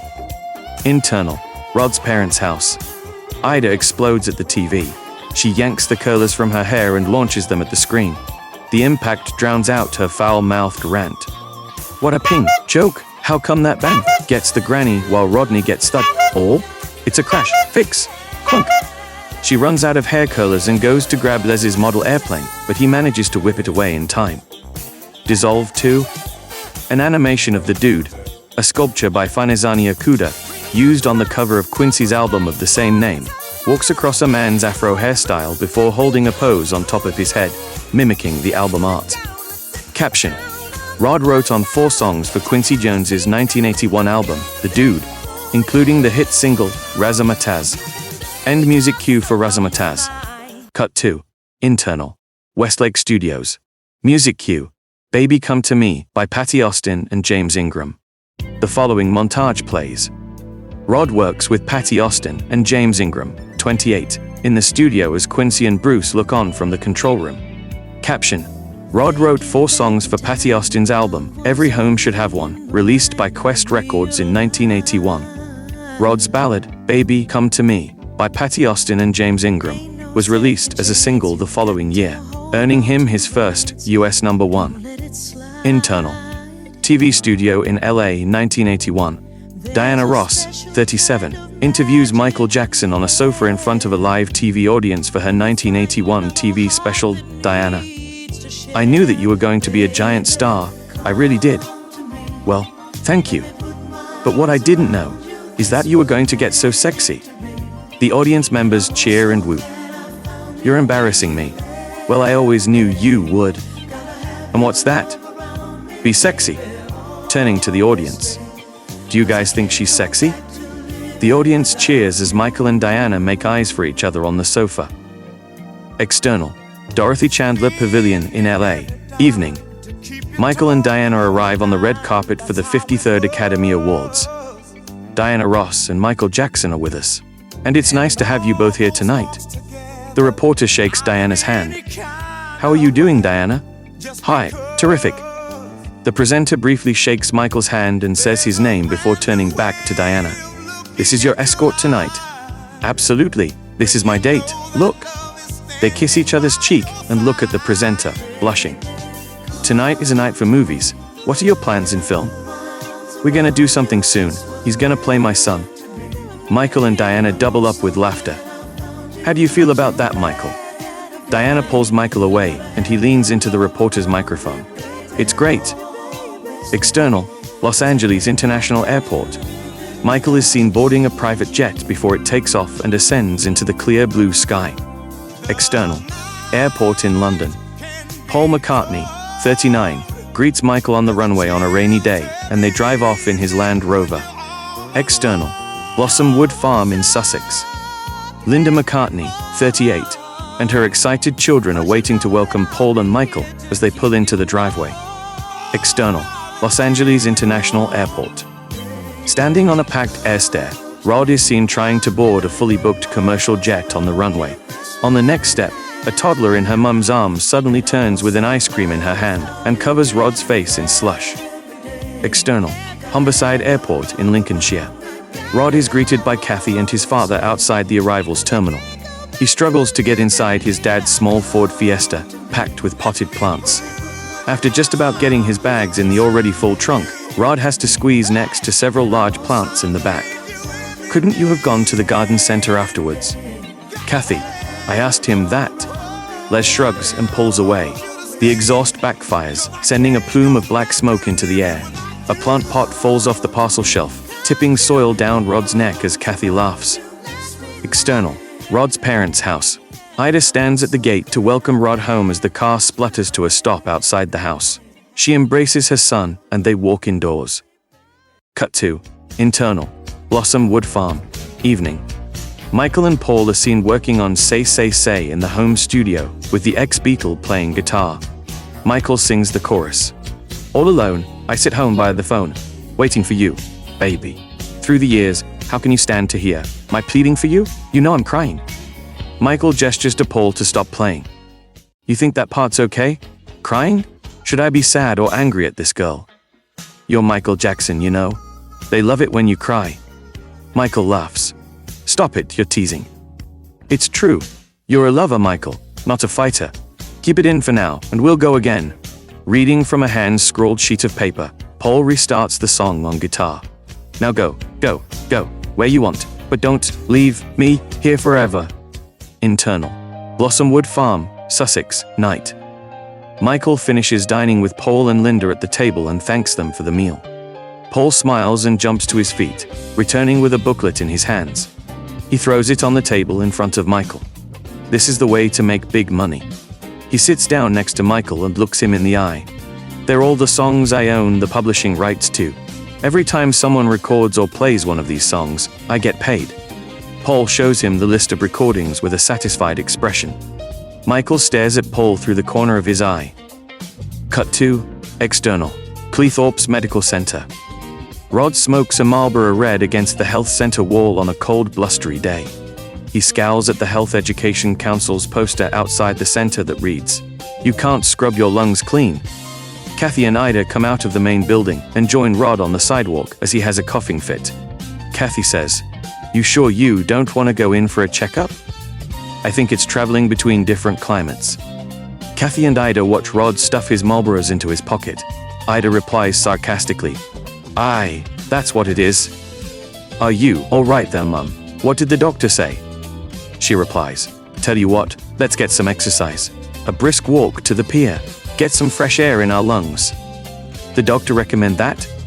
"No, it's what I think you need." External. Cleethorpes Beach. Rod, Kathy, and Ida bump into fish market worker, Harry, while strolling along the pier. He's 7 years older, but still wearing stained overalls. "Hey up, Ida love. And Rod's with ya. Blimey." "Hey up, Harry. This is my girlfriend, Kathy." Harry's eyes nearly pop out of their sockets as Rod introduces him to his partner. Harry turns to Rod. "I keep seeing your name on all my favorite records at the moment. What the hell's that about?" "Can't say I know myself." Ida jumps in. "What are you doing here on a cold day like this?" "Just popped down to see if that Belinda lass were here. You told me she'd come tend of pier when she were ready." "That was 7 years ago, Harry love. You've not been coming down here all this time, have you?" "No, not every day." Marvin and Teddy show up with their instruments on their backs. "Crikey, look who it is, Teddy lad. Soppy Bollocks is back in town." Marvin goes to ruffle the songwriter's hair, but Rod stands tall and gives him a warning look. Marvin backs down. "Met our new singer, Rod." Marvin points to Harry, who folds his arms with a proud grin. "Maybe you could write us a song or two, Rod?" Maybe. I'll see if I can fit it into my schedule." "Teddy, I keep seeing your name on all my favorite records at the moment. What the hell's that about?" Ida, interrupting. "My boy's a huge soul genius. That's what that's about." Marvin, Teddy, and Harry regard Rod, wearing a scruffy beige cardigan and vacant expression, with baffled looks. Marvin breaks the awkward silence by slapping Teddy across the chest and turning to leave. "Good seeing you, Rod." Teddy, "Keep up the good work, Rod." Harry shakes Kathy's hand while gazing into her eyes. "Lovely to meet you, Kathy." They walk away as Ida throws her arms in the air and shouts after them, "What about me? I see you lot every day." An excited grin comes across Rod's face, and he takes his mother's arm. "Follow me. I have a nice surprise." External. Kingsway Road in Cleethorpes. Rod stops outside a 3-bedroom house in front of Cleethorpes Beach with a playful smile on his face. Kathy and Ida continue walking, but turn and look at Rod in confusion when they see him enter the gate and lift a sold sign from the front garden. He walks into the middle of the road and holds the sign aloft like a crosswalk attendant. Rod extends his arm towards the house and talks in a posh voice. "This way, please, ladies." Ida, impatiently. "What are you bloody playing at, Rodney?" "I'd like Kathy to open the door to our new home."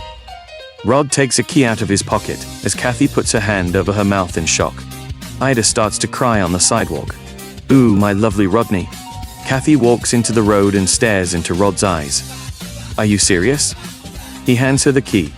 "Why don't you see if this works?" Kathy tentatively walks towards the house while looking over her shoulder to check Rod's face. She tries the key and the door unlocks. Kathy runs into the street to throw her arms around Rod. He tosses aside the sold sign and spins Kathy around as they kiss in the middle of the road. Ida runs inside the house to have a quick peek. Internal. Rod and Kathy's house in Cleethorpes. Night. Lying next to Kathy in their new home, Rod is awoken by the sound of the phone ringing. He stumbles downstairs to answer it. Rod's startled by the sound of a crying woman on the end of the line. Wait, start again. Who's been in an accident?" Internal. Hospital in Dayton, Ohio. Day. Johnny's wife, Rosalind Wilder, 29, speaks on the phone in the hospital reception with Keith next to her, both upset. Johnny's been in an accident. Cut 2. External. Street in Dayton. Flashback. A van pulls out into the street and rams Johnny's car in the side, sending it flying up an embankment and crashing into a tree in a shower of broken glass and smoke. Unconscious in the overturned car, Johnny is suspended by the safety belt with his head bent in a strange position. Camera on a broken stop sign lying on the ground in front of the crossroads. Medics rush Johnny into the hospital on a stretcher. Johnny manages to open his eyes and look up at the doctor as he's wheeled along the corridor. "I am a singer, doc. Please, don't mess with my vocal cords." Back to present time. Rosalind holds her hand over her mouth and struggles to get the words out. He's broken his neck. Rosalind breaks down in tears, and Keith takes the phone. "Doesn't look good, Rod. Doctors say he may not make it past the week." Internal. Rod and Kathy's house, Cleethorpes, night. Rod stands in the dark with his mouth agape. "I'll be on the first flight over." Cut 2. Internal. Hospital in Dayton, Ohio. Rod arrives at the hospital and greets Keith and Heatwave members Bilbo and Roy Carter in the reception. Rosalind walks over with her daughter Carla, 9, and they share a heartfelt hug. Rod asks, "Any developments?" "He's still in a coma. If he pulls through, he'll never have use of his body again." Keith adds, "He's paralyzed from the neck down." "Anything I can do, Rosalind? Anything at all? I'm right here." "Thank you, Rod." Cut 2. Rod chats with his bandmates while seated opposite each other in the reception area. Keith says, "Look, as long as Johnny can breathe and use his voice, I know he'll want to keep the band together." Roy replies, "I don't doubt that's true." Keith continues, "And we still have tour commitments. I've got to start looking for a replacement soon." Rod looks at him sympathetically. "That has to be weird for you." "It is what it is. I'll do what I can to keep Johnny's band together, for when he's ready to come back, in whatever form that is." Bilbo says, "I just can't believe it, especially after Mario last year." Rod turns to the drummer. "How's he doing?" "He's out of hospital now, back living with his girlfriend in Switzerland." "The one who stabbed him in the heart?" Roy interjects. "Yes, he refused to press charges." Keith adds, "His heart stopped beating for 6 whole minutes." Roy says, "Weeks in a coma, he's learning to walk and talk all over again." Bilbo jokes, "It's like the curse of Heatwave or something." Keith grows angry. "Hey, don't even joke about something like that, not with my brother lying just through there." "Sorry, Keith." Roy says, "It's cool, Bilbo." Rod turns to the worried singer. "Keith, don't worry. Between us, we'll get through this." Cut 2. Internal. Westlake Recording Studios. Music cue. "Ya Mo Be There" by James Ingram and Michael McDonald. As the song dominates the scene, the following montage plays. James Ingram and Michael McDonald, 30, sing "Ya Mo Be There" in the studio, as Rod, Quincy and Bruce listen in the control room. Caption. In 1982, Rod started work on James Ingram's debut album, It's Your Night, released by Quest the following year. He wrote on 2 songs on the album, one, More Rhythm, and the hit single, Ya Mo Be There, featuring Michael McDonald. Internal. Johnny's hospital room in Dayton. Rod, Rosalind and Keith sit around Johnny's hospital bed, showing him newspapers and recent photos of loved ones. Johnny half-heartedly smiles at their uplifting anecdotes before looking out of the window with anger boiling inside. Internal. Westlake Studios. Donna Summer, 33, cracks up laughing as Rod tries to teach her a vocal arrangement in the studio. Caption. Rod wrote on 6 tracks for Herbie Hancock's 1982 album, Light Me Up, and 3 songs for Donna Summer's self-titled album, including the hit single, Love Is in Control, Finger on the Trigger. Donna playfully grimaces at Quincy in the control room, and he shrugs at her. Pan in on Rod's satchel in the corner of the control room. Among a stack of song sheets protruding from inside the bag, the front page reads, Starlight. Caption. The same year, Rod also started work on Michael Jackson's highly anticipated follow-up to Off the Wall. External. Hospital in Dayton. Rod and Kathy pushed Johnny's wheelchair along the path in the hospital garden with Carla walking alongside her dad. Rod looks down at Johnny in the wheelchair and tries to tell an upbeat story while fighting back the tears. Kathy places her hand on Rod's arm to give him support. End music cue for Ya Mo Be There. Cut 2. Internal, Westlake Studios. Rod, Bruce, and Michael, sporting a new hairdo and visibly different after several plastic surgeries, are waiting silently in the control room. Michael strokes his pet snake, Muscles. Quincy walks in and they all get to their feet. Okay guys, sit down, sit down. Quincy leans against the front of the mixing desk. We are all here to save the music recording industry. Bruce, wow, that's a heck of a mandate. Kids aren't buying records like they used to. We're going to create sonics that get them out of the video arcades and back into the record stores. Rod, what's the plan? We take 800 songs and filter them down to the best 9. Bruce, sarcastically, is that all? Michael's face grows serious. I don't just want the best 9 songs from a mountain of tapes. I want to create the biggest album of all time. He jumps to his feet with his snake wrapped around his shoulders. I want hits from start to finish. It has to grow and evolve organically, experimenting, rewriting, re-recording, and being ready to throw everything in the bin if we're not getting magic on every smelly track. We all want that too, Michael. But the biggest album of all time? We ain't at the ticker parade yet. One step at a time, brother. Michael takes a seat and looks at Quincy with a shy smile.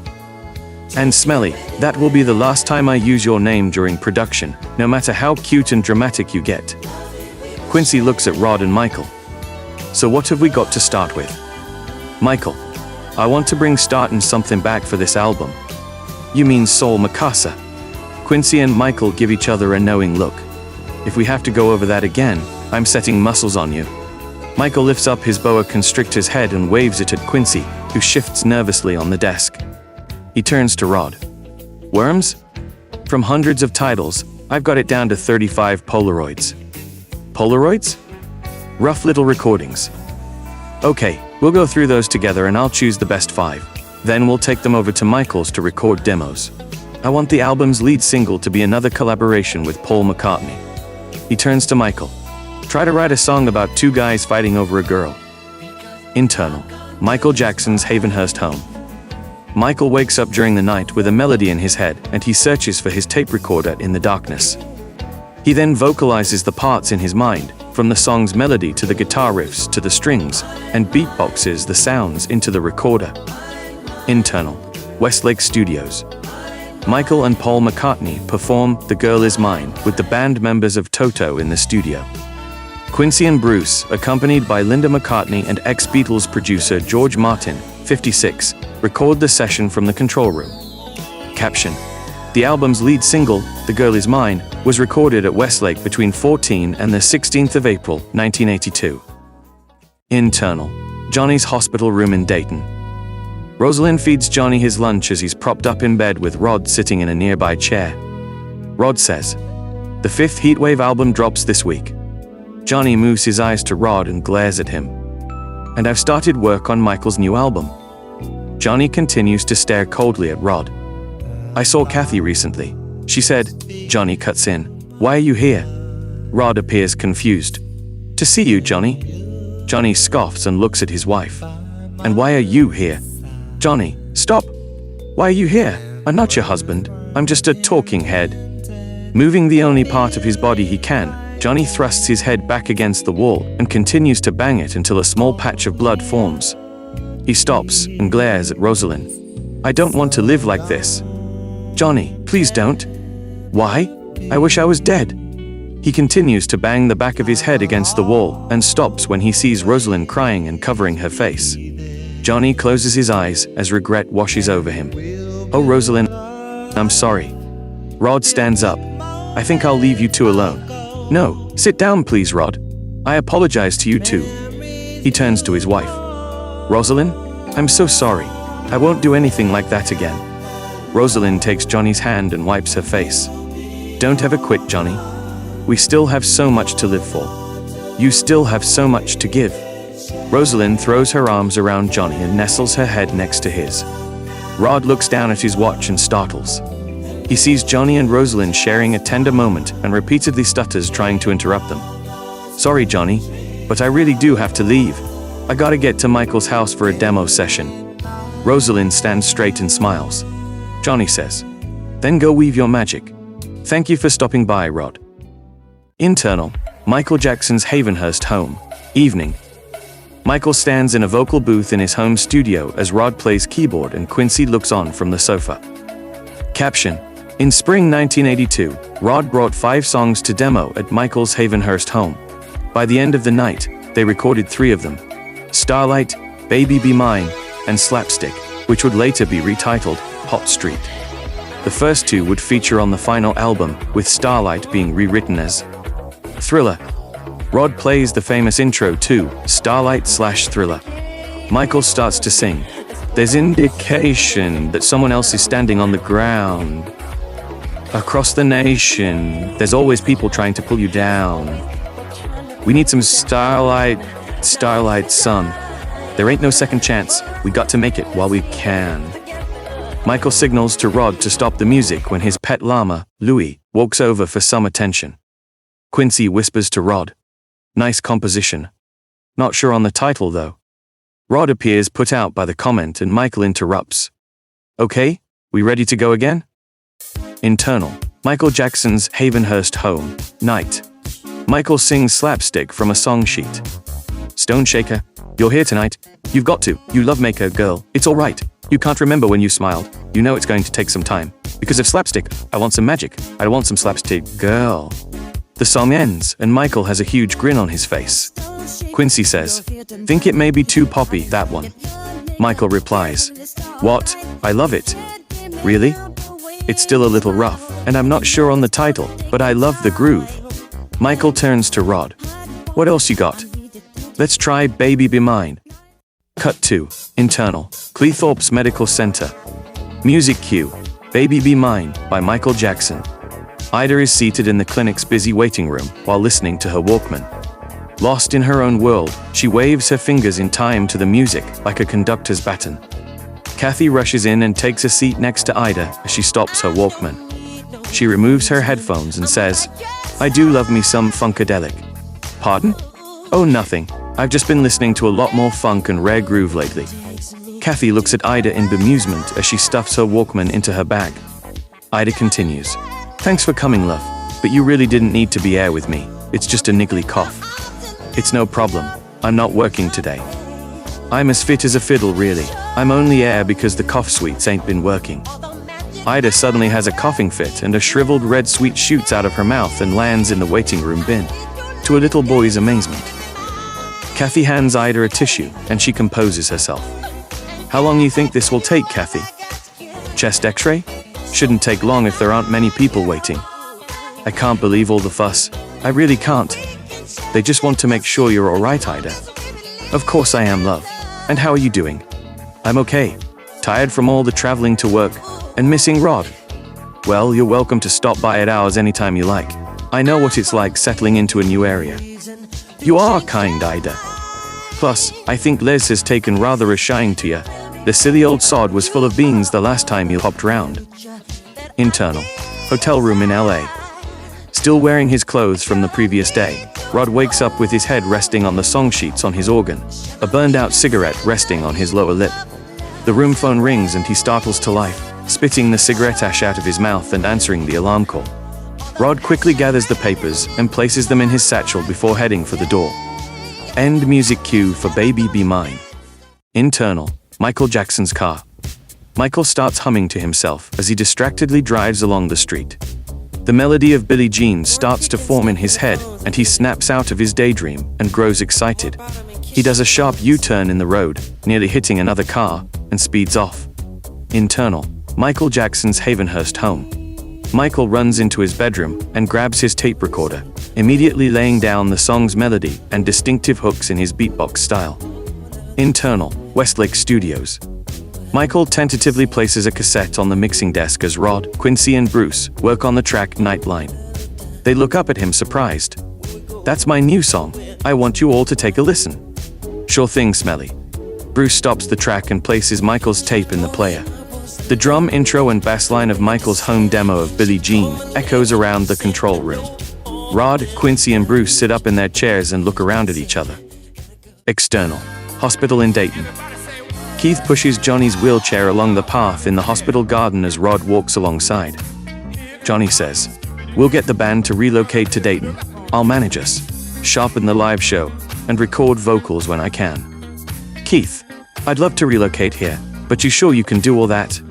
"Hell yeah, I'm out of here next week. I'm gonna want to keep busy." Rod jokes, "For Rosalind's sake." Johnny laughs and moves his head to the side. "You know it." Keith turns to Rod and whispers, "Are you going to tell him, or am I?" Johnny overhears them. "What's going on?" Rod stutters, "The new album's sales haven't been good? Worse than Candles?" "Oh, much worse.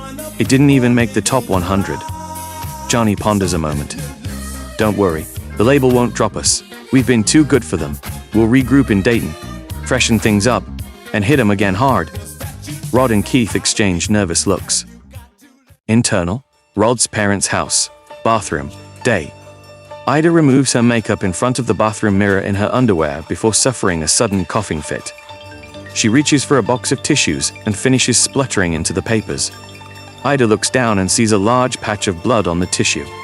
She sits on the edge of the bathtub and starts to panic.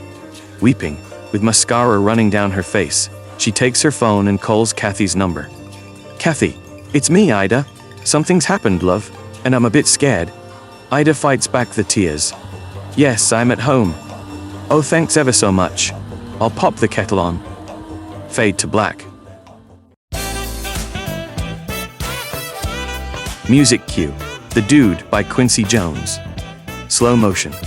Looking dapper in a black suit and sunglasses, Quincy walks towards the camera along Santa Monica Boulevard. In his red leather jacket from the Beat It music video, Michael Jackson appears from a side alley and flanks Quincy to his left, both heading towards the camera looking cool. Wearing a gray jumper over his shoulders and coughing, weary-looking Rod joins the duo to Quincy's right. They strut towards the camera with Rod walking out of step and looking like a fish out of water. End slow motion. The trio arrives at the studio entrance with Quincy leading, Michael in the middle, and Rod last. Rod trips on the step on the way in and disappears inside. He returns, peers up and down the street, and shuts the door. End music cue for The Dude. Bruce mixes a version of Carousel in the control room as the trio waltzes in. "Turn that down a minute, Svensk. We need a meeting." Rod, Michael, and Bruce sit down. "Okay, we're getting close to finishing the album, which currently has the working title, Starlight." Quincy looks at Rod. "Still think we need something stronger, Worms. You came up with the last title. See what you can do. Something mysterious." Rod blows out his cheeks. "We now have 9 great songs, just like we wanted. And this is the time I take a good hard look at how each one works in relation to the rest of the album, and remove the weakest 4. Quincy hands out blank papers to the others. "I want you to do the same now. It actually won't make any difference. I've already decided what they are, but I want to see how close we are. Rod, we know Billie Jean, Startin' Something, and Starlight are going to be cornerstones of the album. Bruce, I agree, that's the direction we should be going in. Michael, and anything that doesn't harmonize with that sound should make way for something that does." The trio looks over at the mixing desk as Carousel plays. Quincy, "Yeah, I agree. That's one." Bruce, "I've always thought that Nightline is too poppy for the album. Write them down, Svensk. I don't want you influencing the others." Rod, Michael, and Bruce write down their suggestions and hand them over to Quincy to look over. Mostly a consensus. He holds up one piece of paper. "The girl is mine. Who wrote that?" Internal. Westlake Studios. Evening. Rod and Michael are seen sleeping on sofas as a young sound engineer stands motionless against the wall, holding Michael's boa constrictor with fear etched across his face. Quincy is in the control room listening to the end of a demo. He sighs and picks up the phone. "Hi David, it's Q. I just got around to listening to your 2 ideas and, well, they're not quite what I'm looking for this time. But please keep sending songs in." "Will do, thanks again." Quincy puts down the phone, bows his head, and runs his hands through his hair. Suddenly, the auto reverse on the player kicks in, and the tape changes side. The demo of Human Nature, by Toto keyboardist Steve Porcaro, starts playing. Quincy lifts his head and looks at the tape in wonder.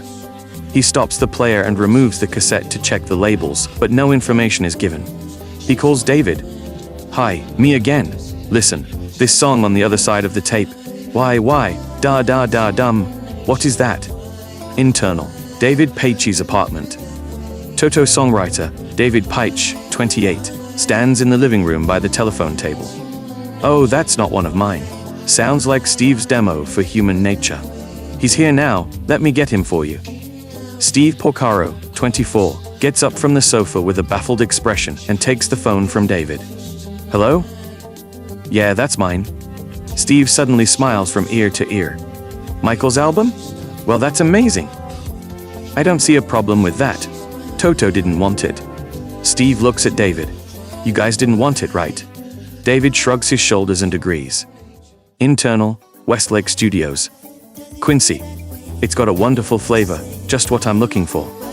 "That's great. I want to cut it in a couple of days. Can you finish the lyrics tomorrow?" "I'll give it a go. See what you can do. Any problems, and I'll ask John Bettis to structure something." Quincy runs down to Rod and Michael on the sofas and wakes them up.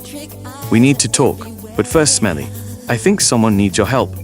Quincy gestures to the scared sound engineer holding muscles at the back of the room. Michael springs to his feet and relieves the young man of the snake with an apologetic smile. "I just found a beautiful song to replace Carousel." Rod rubs his eyes. "That's great news. Smelly, you know I want you to write more. Well, I want you to come up with a rock song for this album. Something strong like My Sharona. I'll give it my best shot, Q. Worms, I want you to compose a ballad. Something beautiful and passionate to close the album." "Sure thing, boss. Let me think about the fourth song. I need to go home and see my wife. I'll catch you in the morning." Internal, Quincy Jones's house. Night. Quincy is lying in bed reading Billboard magazine as Peggy appears from the bathroom wearing sexy lingerie. She slowly walks towards Quincy, who's beaming from ear to ear. They embrace on the bed and roll out of shot. Lingerie items are flung in the air and scatter on top of the satin sheets. Pan in on the bra with the logo. Pretty young thing. Cut 2. Internal, Rod's parents' house in Cleethorpes. Ida and Kathy chat at the kitchen table with a cup of tea as Les quietly reads a newspaper in the corner. "I have no idea how I'm going to tell Rodney." "You can't keep it from him, Ida. But he's rushed off his feet in Los Angeles." "You shouldn't worry about that. He would want to know." "I'll tell him when he's finished making the album for that Michael Johnson fella." "Don't keep him in the dark over something like this, Ida." "But I can't tell him I've got..." Ida struggles to finish the sentence. Not right now." Kathy takes Ida's hand. "You need to tell him. And try not to worry. Remember, we caught this early." Cut 2. Internal, Westlake Studios. Quincy holds a meeting in the main studio with 8 people, including Rod, Michael, Greg Fillinganes, David Paitch, and James Ingram. "My beautiful team of writers. I want an upbeat song for this album with the title PYT, Pretty Young Thing. Everything else about it is up to you. We clear?" The team write it down and nod at Quincy. "Come up with something with groove and bring it to me here tomorrow." They leave the studio as Rod approaches Quincy. "Mind if I sit this one out, Q? Remember, I'm flying to Ohio to see Johnny later?" "Of course. Everything okay?" "I don't know. He said he had something important to tell the band." James Ingram nervously waits outside the control room as the demo for Michael and Greg's version of PYT plays from the other side of the closed door. The song suddenly stops, and Michael and Greg leave the room looking disappointed. They shoot a sideways glare at James as they walk past him and several other waiting writers. "Ingram, get in here!" The camera follows James walking into the control room while breathing heavily and taking a seat opposite Quincy. "Let's hear what you got." His hand shaking, James passes a cassette to Quincy, and he puts it in the player.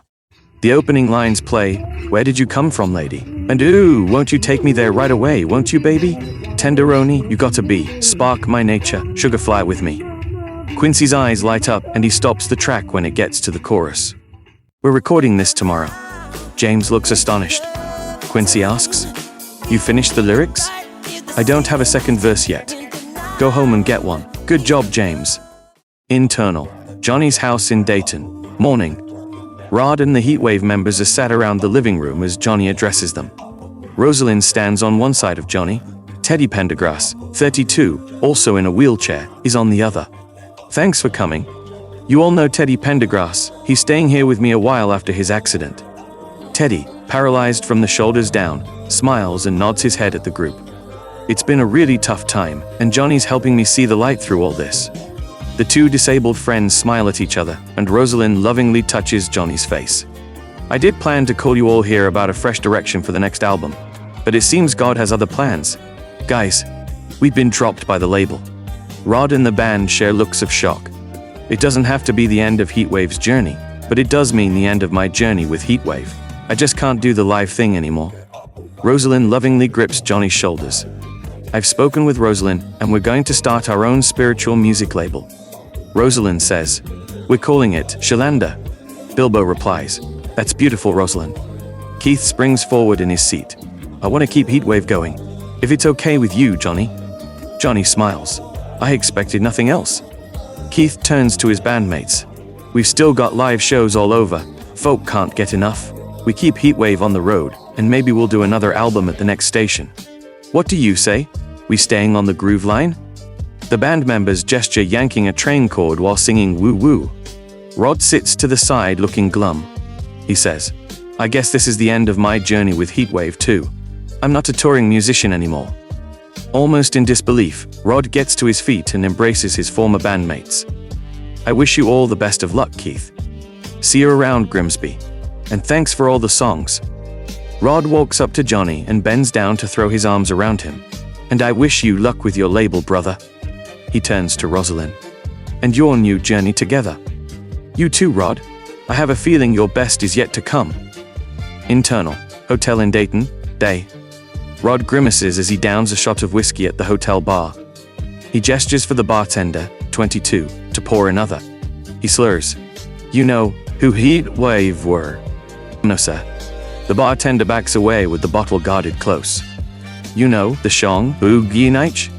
Oh, sure. Rod scowls and looks down at his glass, mumbling to himself. A receptionist walks through the bar and sees Rod downing the whiskey with a look of pain. Mr. Temperton, I have a message for you in reception. Rod follows the hotel worker to the reception where she hands him a note that reads, Your mother has been calling the studio. Phone her. Q. Rod hiccups at the receptionist and staggers to the lift. Internal, hotel room. Swaying on his feet, Rod picks up the rotary dial phone from the bedside table and carefully calls his mother's number. He suddenly loses his balance and falls to the carpet, hitting his forehead on the table.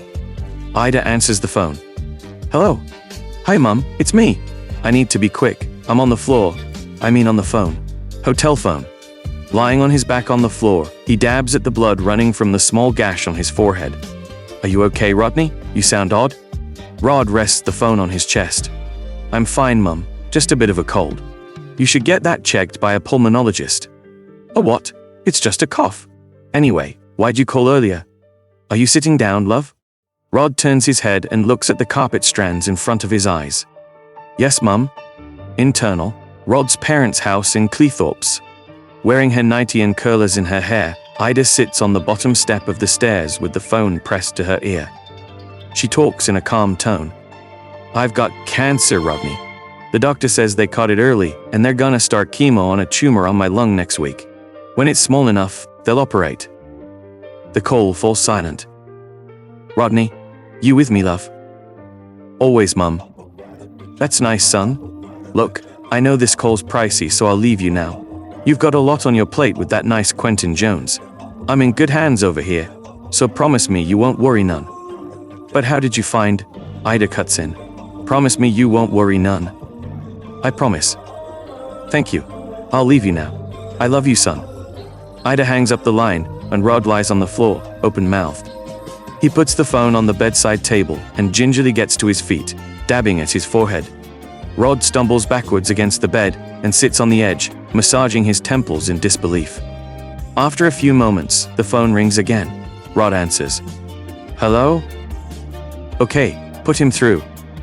Internal, Westlake Studios. Hey Worms, how's it going in Dayton? You get my message earlier? Yes. Cool, listen, The Girl Is Mine has entered the charts, and the label is giving me heat over the album release. They want it ready in a couple of weeks. We gotta change the Starlight title and rewrite the song. You come up with anything yet? Quincy, have you ever heard a Grimsby fish filleter swear before? No. Quincy holds the phone from his ear and grimaces as a foul-mouthed tirade bellows through the earpiece. Rod slams the phone down and grabs his suitcase from under the bed. He calls the receptionist while throwing his belongings into the case. Hello? Can you call me a cab for the airport, please? Internal, Westlake Studios. Quincy puts the phone on the hook in disbelief as the camera pans out, revealing Bruce sleeping with his head on the mixing desk. External, Dayton International Airport, day. A taxi pulls up outside the departures terminal as Rod struggles to get out of the back seat. He drunkenly sways on the sidewalk while fumbling his cash to pay the driver. Rod then grabs his case and staggers into the terminal. Internal, Westlake Studios. Quincy is lost in deep thought at the mixing desk while ignoring the playing track. He snaps out of his daydream and stops the song before shaking Bruce awake. Wake up, Svensk. I got a question. Bruce startles from his sleep. He mumbles. Who wanna be startin' something? You took the call from Rod's mother this morning, right? Yeah, why? Everything all right? I don't know. Did she say anything specific to you? She said it was important, that's why we called Rod's hotel. Quincy ponders. Important? She say it like she was excited? Or like she was serious? Oh, I'm not sure. Definitely not excited. Svensk, go home to your bed. Cancel everything for the rest of the week. Bruce looks at Quincy confused. I'm going to Grimsby. Cut to. External. Rod's parents' house. Day. A taxi pulls up outside the house, and Quincy, looking suave in a black hat and long coat, approaches the front door. The doorbell rings and Ida hurries to answer. She's surprised to see the elegant-looking producer standing in her doorway, and he politely removes his hat. You must be Ida, I'm Quincy Jones. Quincy Jones? Don't you work down to Market? Les, off-screen. No, love. Oh, I'm confusing you with Nigel again. Well, you'd better come in, Mr. Jones. Quincy looks baffled as Ida turns and walks to the staircase. I presume you're here to see Rodney? She shouts up the stairs. Rodney, someone here to see you. Sporting scratches on his face and rips in his clothes, Rod comes down the stairs clutching a screwdriver. He's surprised to see Quincy standing next to his mum. Quincy, what are you doing here? Hi, Rod. I thought... He notices Rod's scratches. You okay? Yeah, I'm just knocking up an IKEA closet in the spare room. Are you winning? Not really. I could use a hand. No problem at all, but I just flew in and I'm famished. Is there anywhere around here I can get some good food? Ida grabs Quincy's arm and marches him towards the kitchen. Yes, my shepherd's pie? Your what? I won't take no for an answer. You're having some. Internal, spare bedroom, evening. Disheveled and red in the face, Rod and Quincy kneel on the carpet while assembling the closet. Quincy says, I'm telling you, we went wrong back at the last bracket. Rod scans the instruction sheet. Can't be, we followed this to the letter. Let's take 5. They back away from the semi-assembled furniture and sit either side of the wall radiator. You okay, Rod? You mean any of those things you said to me on the phone? Oh God, I'm sorry. I have no idea what I said. I was rotten drunk and so tired I slept from the moment I got on the plane to an hour before you showed up. Ida walks into the room carrying a tray of tea and biscuits. So you don't think I swing my bollocks around like a blue whale? Ida grimaces. I think I'll come back in a bit. It's okay, Mum. Thanks for the tea. Rod reaches up and takes the tray before setting it in front of him and Quincy. Quincy says, Gorgeous shepherd's pie, Ida. I'll be down in a moment so you can show me how to make it. Oh, we can't have shepherd's pie again, can we? Rod says, I always can. Quincy looks Ida in the eye. I insist, Ida. I have to learn. I'll be your very own sous chef. She blushes. Ooh, sous chef. Sounds fancy. Ida leaves the room, twiddling her hair and casting a look over her shoulder at Quincy. He turns to Rod. She told me earlier. Tough news, Rod. Whatever you need, man. Thanks, Quincy. She's strong and surprisingly optimistic. I don't know where that's come from. Quincy says. She must have good people around her. Rod falls silent. Everything okay, Rod? Have you seen Kathy since you've been back? No, she doesn't know I'm here. What? I vaguely recall phoning her at the airport and I don't think it went well. Internal, Dayton International Airport, flashback. Rod drunkenly staggers to a payphone and fumbles to put in a stack of coins. He dials an overseas number and rubs his forehead in dread while waiting for an answer. Kathy? Ish me. Rodney? Rod? Well, just me. LaShan. I've been thinking. End of flashback. Quincy looks at him aghast. You say anything you regret? I can't remember what I said. So why are you avoiding her? The sinking feeling in my gut. Well, don't let that linger. You're in Cleethorpes. Go see her. You're right. I'll pop over there in a bit. Rod smiles and takes a sip of tea. Quincy says, I got to ask, only because you told me to shove the project up my starlight. Are you good to continue? In a few days after some time with your mum and Kathy. Of course, Quincy. I'm sorry for taking off like that. I don't know what came over me. And I really don't know what that blue whale thing means. I heard about Heatwave being dropped, Rod. Just too many blows. Then I sucker punched you over your song. Quincy turns and looks at Rod. Which I'm going to have to do again now. We need a better title, Rod. Rod bows his head and sighs. I know. Leave it with me. You'll have it before you go back. Internal, kitchen, evening. Rod is playing chess against his dad at the table. Wearing matching aprons, Quincy and Ida make shepherd's pie together at the kitchen counter. Wine flows as the very best of Frank Sinatra plays on a tape player. Ida says, Ooh, Fly Me to the Moon, I love this one. Quincy replies, I orchestrated this. You never. Rod takes one of his dad's chess pieces and sits back. Checkmate. Where? There. No, go back a minute, you can't do that with a knight. Rod starts to argue when they're interrupted by the doorbell. Ida says, See who it is, Rodney. Me and Quincy are up to our eyes in mince and onion here. Rod huffs and leaves the room. Rod gasps when he opens the front door and sees Kathy standing in front of him. She seems equally surprised and an uncomfortable silence ensues. Kathy, I was just coming to... She barges past, leaving Rod open-mouthed. Kathy enters the kitchen and Ida rushes to greet her with greasy, outstretched hands. Hello, Kathy love. Thank you for coming. Come meet the orchestrator of this belting Sinatra song. Quincy turns from the counter to greet Kathy with a smile as Rod mopes into the room and takes his seat. Kathy sits next to Les at the table. Quincy spins on his heels and bows in front of her, proffering a bottle. Glass of white wine, madame? Kathy blushes. Ooh, yes please. Rod gives Quincy a jealous glare as Kathy looks down at the chessboard. Ah, checkmate. Rod turns to his dad. You see? Les protests. No, he can't move his knight from there to there. Kathy says. I'm afraid he can, Les. Then you're both bloody cheats. Les grabs his paper and heads for the chair in the corner. Kathy says, What's cooking, Ida? Shepherd's pie. Quincy turns and bows in front of Kathy with a smile. With a special pinch of cue. Quincy returns to cooking as Kathy notices Rod seething at his playful moves. Cut to living room, night. Quincy and Ida rest their heads against each other while both asleep on the sofa in front of the TV. Kitchen, night. Les sits on his own in the dark kitchen, reading his paper. Garden, night. Rod and Kathy chat in the back garden. Rod says, I can tell you're angry with me. The only problem is, I really don't know what for. I don't remember anything I said. You don't remember anything? Nothing. You don't remember breaking up with me and suggesting we sell the house? What? No. You don't remember telling me I was getting in the way of your precious 10-year plan. Lost for words, Rod appears stunned. I said that? Pretty much. Rod tries to take Kathy's hand, but she recoils. Wow, I'm so sorry. I couldn't imagine ever saying anything like that to you. Kathy, softening. Well, maybe you didn't use those exact words. Hardening again. But you heavily implied it.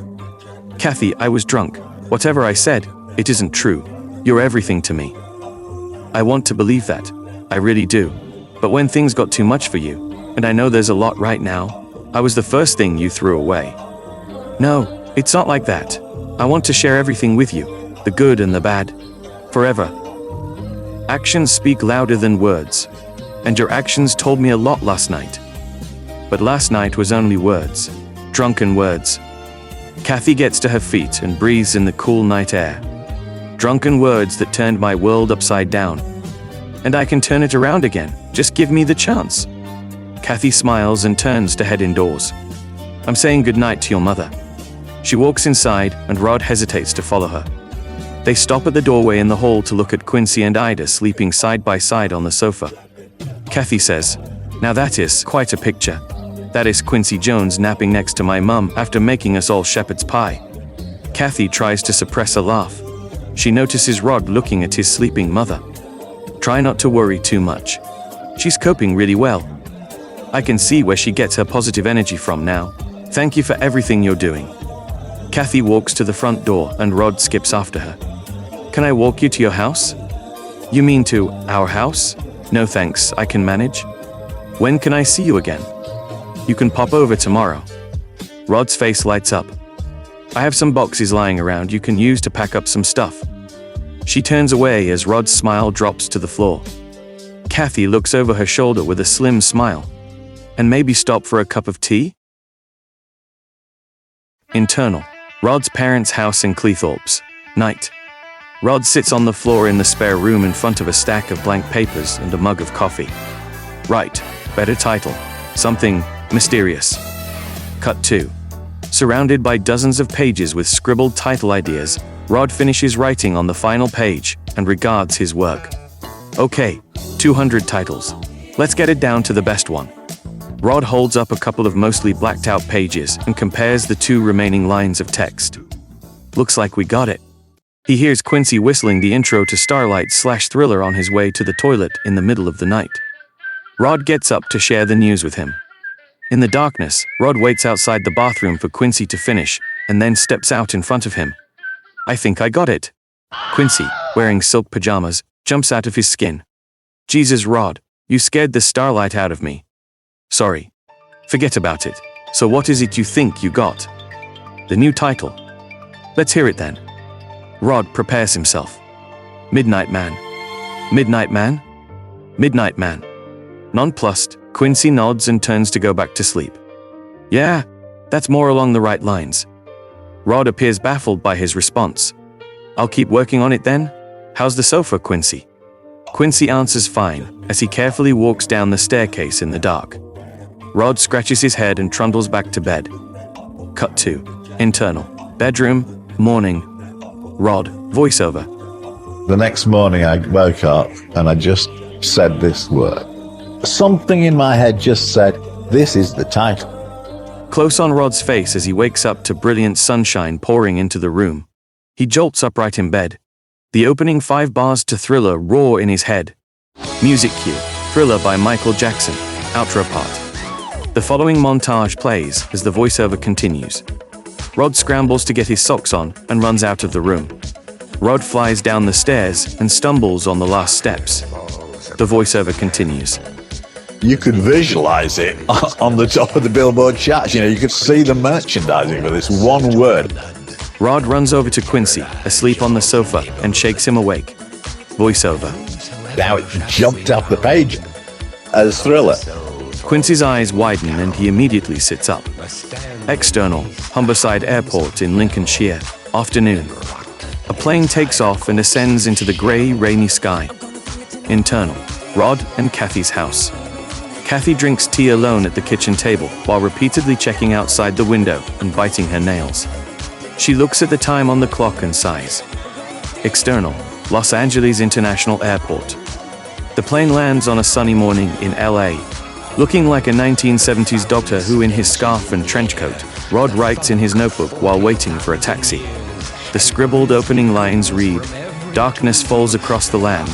The midnight hour is close at hand." Rod drags on a Marlboro cigarette and ponders a moment before penning, "Creatures crawl in search of blood." A cab approaches and he steps from the lamppost and hails it down. Voiceover. So I knew I had to write it as Thriller, and I wrote all the words very quickly. The taxi arrives outside Westlake Studios in West Hollywood. He finishes the last line to 3 verses of text. For no mere mortal can resist the evil of the...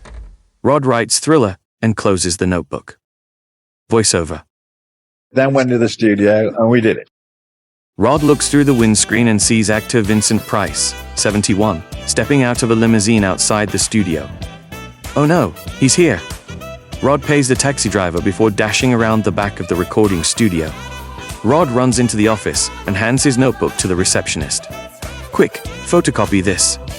Out of breath, Rod props the photocopy on a music stand in front of Vincent, sat in a chair in the middle of the studio. In the control room, Quincy points to the actor through the glass. Bruce starts recording. Ready when you are, Mr. Price. Vincent clears his throat and takes a sip of water. Darkness falls across the land. External, Westlake Studios. Rod, Quincy and Bruce accompany Vincent to his waiting limo and watch him leave. Quincy turns to Rod. Really great work, Worms. Bruce says, incredible new theme, Rod. I'm bringing my dog Max into the studio to record the wolf howls. Quincy asks, you sure he'll perform? I plan to tease him with hamburgers. If that doesn't work, Michael will have to do it. Quincy says to Rod, how was your flight in? Rod rubs his eyes. Delayed. You want to go to your hotel to get some rest? Or you want to see Eddie Van Halen record a solo for Smelly's new song? You serious? Bruce says, Michael really came through. Quincy adds, the song's so good I hugged him when I heard it. Bruce jokes, that's nothing special, Q. You hug us all the time. Smiling, Quincy puts his arms around Rod and Bruce and leads them inside the studio. Michael sits on a speaker as he watches Eddie Van Halen, 27, perform the solo to Beat It. Rod, Quincy and Bruce watch from the control room with Toto guitarist Steve Lukather, 24, and drummer Jeff Porcaro, 28. Near the end of Eddie's powerful solo, a large speaker suddenly catches alight, and they look at each other in shock. The fire starts to spread to nearby sound monitors, and the large speaker suddenly explodes. A flaming piece of debris flies into the air and drops towards Michael's head. Michael jumps from the speaker he's sitting at the last moment, narrowly avoiding it. He staggers to the side of the room with Eddie. Two technicians run into the studio with fire extinguishers and douse the flames in gas. Rod, Quincy and Bruce rush into the smoke-filled studio to check on the two musicians. They breathe a sigh of relief when they see they're unharmed. Rod looks at Eddie in wonder. Wow, that solo must have been really good. Bruce says, they'll talk about this in music studios for years. Eddie looks around the room and marvels at the wreckage. Awesome. Quincy, incredible, Eddie, but we didn't get it. We'll have to reset in another studio and go again. The group file out of the smoky room and cross the hall into another studio. Rod sidles up to Quincy. By the way, I've composed the ballad to close the album. Great, does it have a title yet? The Lady in My Life. Beautiful. Where did the inspiration for this come from? I came up with it while rewriting Thriller. Is it about anyone in particular? It's something I should have said to someone a long time ago. It's not too late, is it? Rod stops to think a moment. I don't know. You'll find a way. Anyway, show me the song and maybe we'll cut a demo tomorrow. Internal, Westlake Studios. Standing in a vocal booth, Michael bows his head as he finishes a take for The Lady in My Life. Quincy talks to him through the intercom in the control room. That was beautiful. We have another great take. But could you just give us one more? Michael's shoulders slump. Quincy says, let me come down and explain something. Music cue. The Lady in My Life by Michael Jackson. Quincy gestures to Rod and they both leave the control room and walk over to Michael in the studio. The thing is, Smelly, you're not quite getting the emotion right on the end groove. It needs to be, Rod interjects, sexier. Michael looks confused. Sexier? Quincy leans in. Yeah, you need to beg. Beg? Quincy puts his arm around Michael's shoulder and explains like he's a child. It's an expression we use, to beg.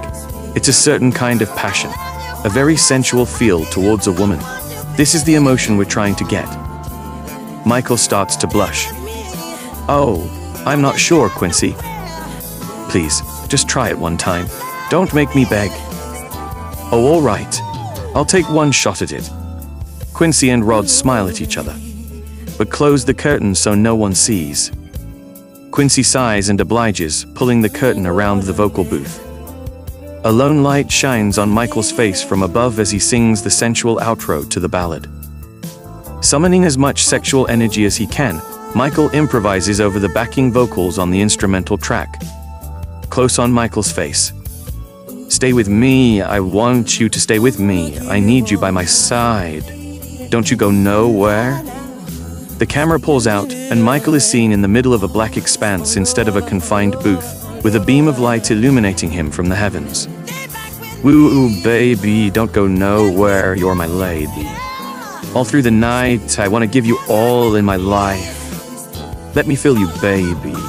All over, all over, all over, all over. Michael bows his head, exhausted.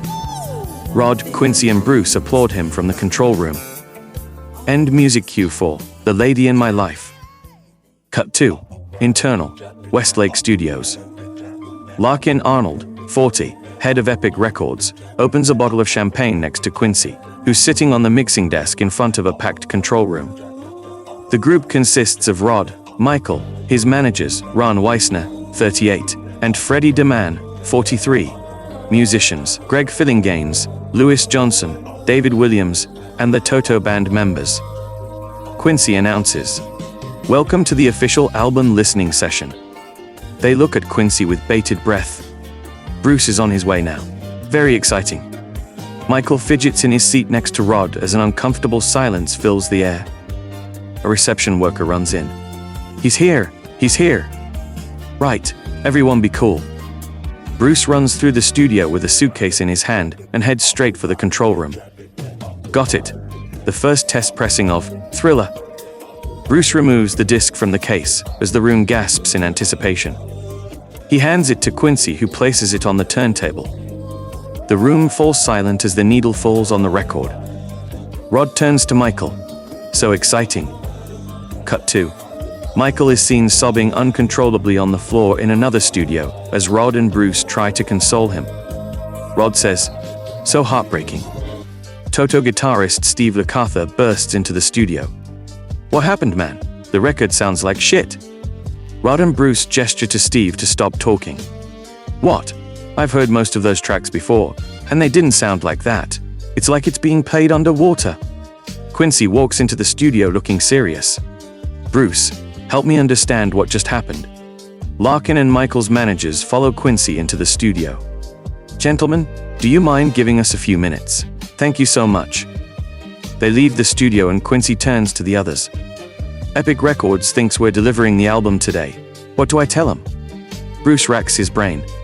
"That it's too long." "What do you mean?" "The running time on both sides is too long. The grooves on the vinyl are too close together. It's crunching the sound, killing the clarity."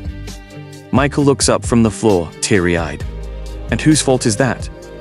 Bruce replies, "Well, I said something early on when I saw too many songs coming in over 6 minutes." Quincy cuts in. "It's nobody's fault. We've been under so much pressure from the record company to get the album finished. We just overlooked it." Michael sobs. "We created a masterpiece, and it's ruined." Quincy reassures him. "We'll fix it. I said we're going to make a statement with the sound on this album, and we will." He thinks on his feet. "I'll tell the record company we need 10 more days." Rod asks, "Think they'll give it to you? The Girl Is Mine has already been in the charts for 2 weeks." Michael cuts in. "They don't have a choice. I'm not putting the album out like that." Quincy ponders a moment. "Let me deal with them. Here's what we're gonna do. First, everyone take 2 days off. I don't care what you do, just come back fresh." They calm down and give Quincy their full attention. The song with McCartney is already out, so that leaves 8 tracks.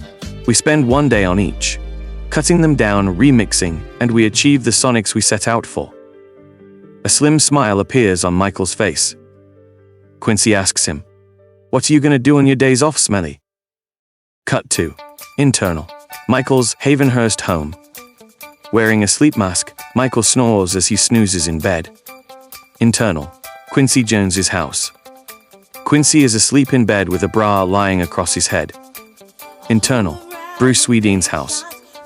Bruce dozes on the sofa with his Great Dane.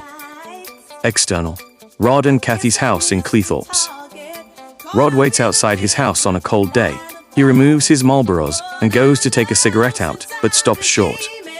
After pondering a moment, he throws the packet in a nearby bin just as Kathy leaves the house. "Rod, what are you doing here?" "Just a whistle stop, I'm afraid." "From LA? How long are you here for?" "About 20 hours without travel." "You're crazy." Rod gazes into Kathy's eyes. "Doesn't feel like it to me." Kathy forces herself to look away. "Don't look at me like that." "Why not?" "Because we're not together any." They're interrupted by Ida shouting, "Yoo-hoo," down the road. "Wow, Mom, what are you doing here?" "I was just coming to see you." Rod embraces his mother. "I'm here to meet Kathy for our walk along the seafront." "Why are you here, love?" "An unexpected 2 days off work. Thought I'd surprise you both with dinner down the crest." Ida smiles. "Ooh, lovely." Kathy says, "We can't go dressed like this, we'll have to change." "Even better, I've got a new frock at home that's been waiting for an occasion just like this." Kathy turns to Rod. "You'll have to wait for us to get ready in the pub." He replies, "Absolutely no problem." Ida says, "You'll probably see your old bandmates in there. You can tell them all about what you're doing in LA. You know, making that frilly." "It's Thriller, Mum." "Oh well, that's even better, ain't it? I like that. Mysterious." Cut to internal Westlake Studios. Evening. Bruce works furiously at the mixing desk as Rod stares into space alongside him. Quincy walks into the control room with Michael. "How's it looking?" Bruce says, "I think we're about done." That's a total of 90 seconds cut from Billie Jean, a minute from the end and 18 seconds from the intro, just as you always wanted Q. Quincy replies, "I take no victory in that." He shoots a sideways smile at Michael. Bruce continues, "Over a minute was removed from The Lady in My Life, which is why Rod is so traumatized over here." Rod stares into space. The entire first chorus and the second verse, gone. Bruce continues, "We also shortened instrumental sections on Startin' Something and PYT, and only used 2 of the 3 rap verses on Thriller." Quincy says, "Great work." Bruce adds, "I'll take the edited tapes to Bernie Grundman to create the new master and get a test pressing." Cut 2. Rod, Quincy, Michael and Bruce are joined by Larkin Arnold, Ron Weisner and Freddie DeMann in the control room. Quincy says, "Welcome to the official album listening session. Again." Larkin jokes, "I think I'll hold the champagne this time." Bruce runs through the studio with a suitcase in his hand and heads straight for the control room. He removes the disc from the case and hands it to Quincy, who places it on the turntable. The group exchange nervous looks. Quincy tentatively places the needle on the final track on side A. He turns to the team. "I hope we did it." The song blasts through the speakers in perfect clarity, and everyone's jaw drops. Caption: Thriller was released on the 30th of November 1982, producing 7 hit singles and selling between 70 and 100 million copies worldwide. The following montage plays during the song. Thriller billboards line Sunset Boulevard as Tower Records is emblazoned with the album art. Images show the album and second single, Billie Jean, topping the charts around the globe. The video for Billie Jean is broadcast on MTV. Michael appears on the front covers of Rolling Stone and Time magazines. Internal Pasadena Civic Auditorium. Evening. Michael performs the moonwalk for the first time on the 1983 TV special, Motown 25. Internal Shrine Auditorium. Evening. Michael, wearing a blue sequin jacket with gold epaulettes and sunglasses, repeatedly takes to the stage to collect various Grammy Awards for Thriller. At the end of the ceremony, the singer poses for photos with Quincy while clutching his 8 Grammys. External Union Pacific Avenue and South Casona Street in LA. Night. Caption: Thriller became the best-selling album of all time at the end of 1983, after selling 32 million copies in the first 12 months alone. The famous video for Thriller came out a full year after the album hit the shops, premiering on MTV on the 2nd of December 1983. John Landis, 33, is seen directing the zombie sequence for the groundbreaking music video at night. Wearing his famous red jacket, Michael performs a perfect take with the zombie dancers in the street. John Landis says, "Cut. Perfect, Michael. Absolutely perfect." End music cue for Thriller. Dissolve to. Internal. The Crest Hotel in Grimsby. Evening. Music cue. Spice of Life by the Manhattan Transfer plays in the background. Ida sits at the head of the table in the hotel restaurant as Rod, Kathy, and Les are seated around her. Despite appearing drawn with short, thin hair, Ida is wearing makeup and an eye-catching blue dress. She smiles as the others raise their glasses and toast her after finishing their meal. Rod says, "To my warrior mum." Les and Kathy toast. To Ida. Feeling embarrassed, Ida half-heartedly raises her glass. "Yay me, I lost half a lung." Kathy says, "You did far more than that, you're in remission." Rod adds, "Your doctor said he was amazed by your positivity." A tear comes to Ida's eye. "It wasn't positivity that got me through it, whatever that is." She reaches across the table for Rod's hand and looks him in the eye. "It was pride. For my son." Rod's smile disappears. Ida continues, "Watching you go from your bedroom in Cleethorpes to Los Angeles and New York, from Boogie Nights to Thriller, I've loved every step of that journey with you, Rodney love." A lump swells in Rod's throat, and he gets to his feet to hug his mother across the table. Kathy says, "That was beautiful, Ida." They sit down, and Kathy grabs Rod's hand under the table. Ida says, "So there you go. I stuck around because I didn't want to miss anything." Les, deadpan. In other words, she beat cancer because she's a nosy cow. Ida slaps Les's shoulder. "Cheeky swine. I knew it would pay off for you one day, love." Ida grows angry. "Don't make yourself useful and bring the car around the front. I'm feeling tired from my recent health ordeal." Les tuts and leaves to get the car. Ida turns to Rod and Kathy. "And what about you two? Any development on your hyena?" "Hiatus, Mum." Kathy releases Rod's hand and sits back in her chair, flashing an embarrassed smile at Ida. Rod says, "It's like we explained. We're just working through some things at the moment." "Oh, come on. It's been months." Kathy cuts in. "We know what you're trying to say, Ida. It's just a little complicated right now." Ida angrily jabs her fork in Rod's direction. "Complicated? That's Rodney Lynn Temperton, that is." "Keep it down, Mum." Ida looks around the restaurant. "Sorry about raising my fork in anger, but I don't understand why you're always together, but not together." Kathy replies, "You don't have to apologize. I can understand why that's hard for you." Rod throws down his serviette and springs to his feet. "We're not together because I got my priorities wrong. It's because I spent years chasing a dream when it was already there, right by my side." He turns to Kathy. "You're my muse, my fuse, my rhythm and blues." Ida lets out a sigh. "My mum speaks about needing to be with me on my journey. Well, I needed to be with you." Kathy's heart starts to melt. "And I have been with you. We've always been together, and we'll always be together, because we don't want it any other way." The table falls silent. After a moment, a waiter appears holding a silver tray with the bill. He slides it in front of Rod and gently places his hand on his shoulder. "Nice one, mate." End music cue for Spice of Life. External. The Crest Hotel. Les and Ida leave the hotel car park in their newly bought Ford Fiesta. Rod and Kathy exit the hotel entrance. Rod says, "Let me walk you home." Kathy doesn't answer. Internal. Les's Ford Fiesta. Across the car park, Ida notices Rod and Kathy standing on the entrance steps, illuminated by the lights inside. "Stop the car a moment, Les." Ida watches Kathy suddenly grab Rod's face and kiss him on the steps. She tenderly whispers in Rod's ear, and he looks at her in surprise. They turn around and skip back inside the hotel together, grinning like naughty school kids as they go.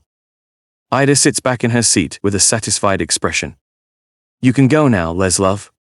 Les leans across Ida's seat and passionately kisses her. Taken aback, Ida stares straight ahead with wide eyes. Les pulls away and coolly flicks on the stereo as the sensual outro of The Lady in My Life plays. He turns to Ida and gives her a knowing look.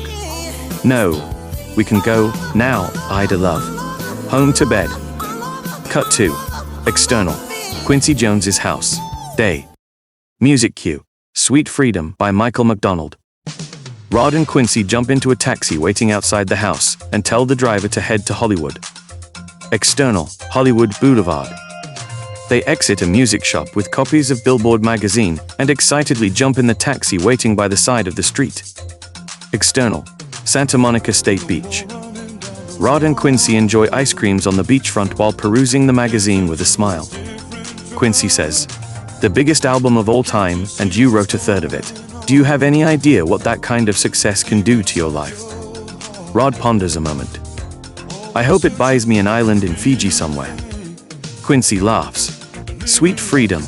Now that's a dream I can get on board with." He looks out to sea. Your head's screwed on right and you're far from the cameras. The invisible man. A concerned look comes across Quincy's face.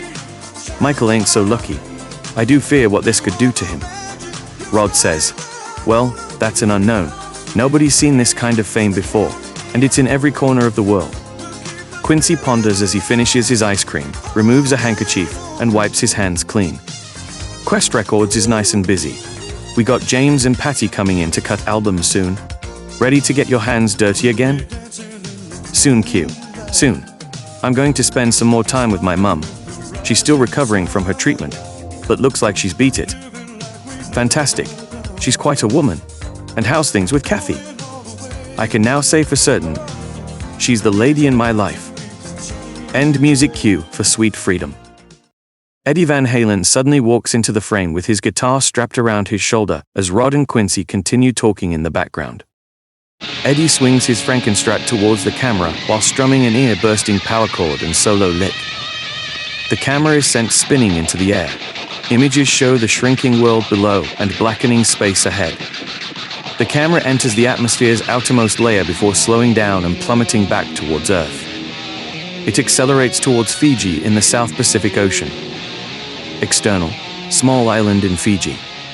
The camera splashes in the sea and bobs in the clear water.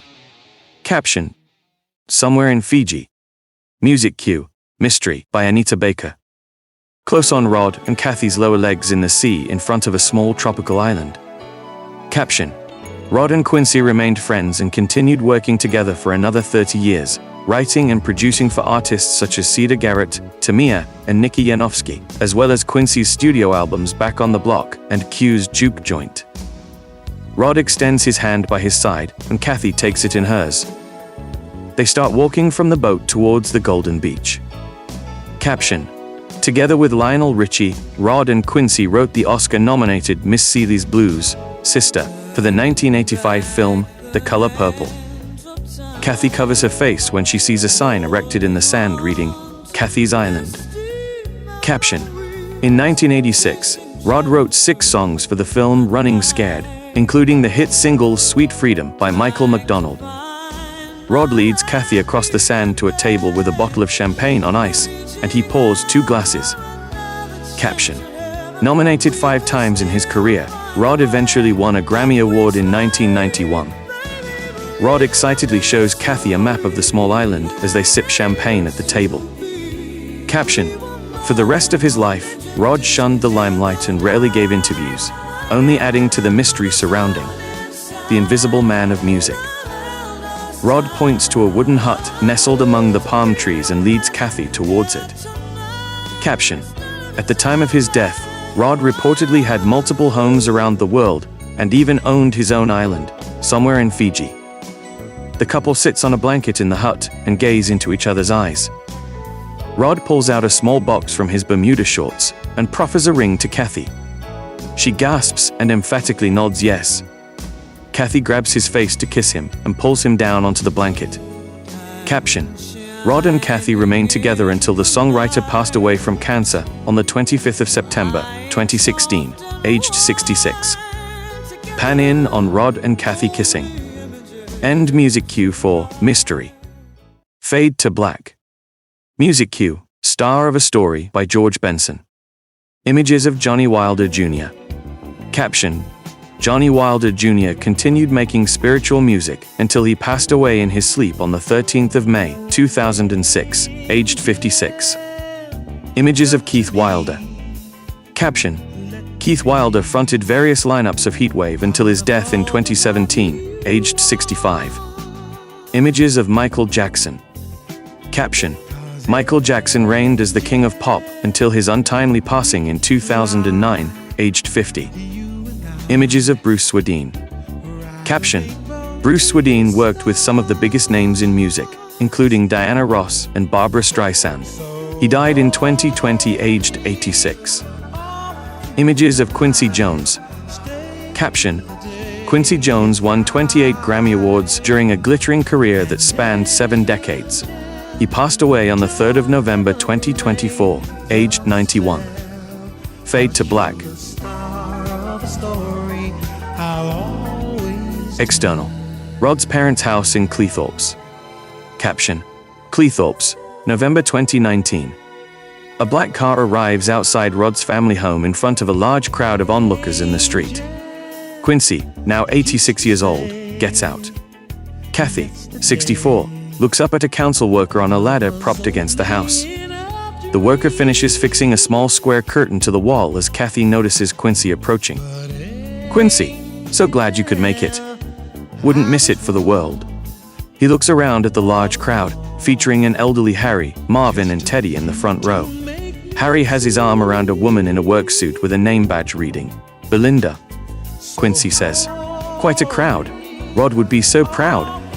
Kathy replies, "Bearing in mind he was always baffled by his success, I imagine he'd be horrified." Quincy leans in. "Well, I think he deserves it." A council official turns to Kathy. "We're ready now, Mrs. Temperton." "Thank you." She turns to Quincy. "Are you ready?" "You bet." The council official stands behind a small podium on the pavement outside Rod's parents' house. He turns to a colleague, holding a long cord dangling from the curtain on the wall, and they both nod to each other. The official addresses the crowd through a microphone. "Ladies and gentlemen, we are here today to remember Cleethorpes' own son, the great songwriter Rod Temperton, with a blue plaque on his old family home. Rod sadly passed away 3 years ago, and his wife Kathy is here to do the honors." The crowd applauds and Kathy gives them a shy wave. We're also joined by legendary music producer, Quincy Jones, who would like to say a few words. The onlookers cheer as the official sends Kathy over to his colleague. And now, ladies and gentlemen, the unveiling. End music cue for Star of a Story. The official gives Kathy a nod, and she tugs the cord with all her strength, whipping open the curtain and revealing the blue plaque on the wall. The crowd erupts and Boogie Nights blares out of the sound system. The inscription on the blue plaque reads, Rod Temperton, 1949 to 2016. Songwriter. A young man who once said, "I'd like to write a song that will last forever," composed Thriller and countless others, was born here.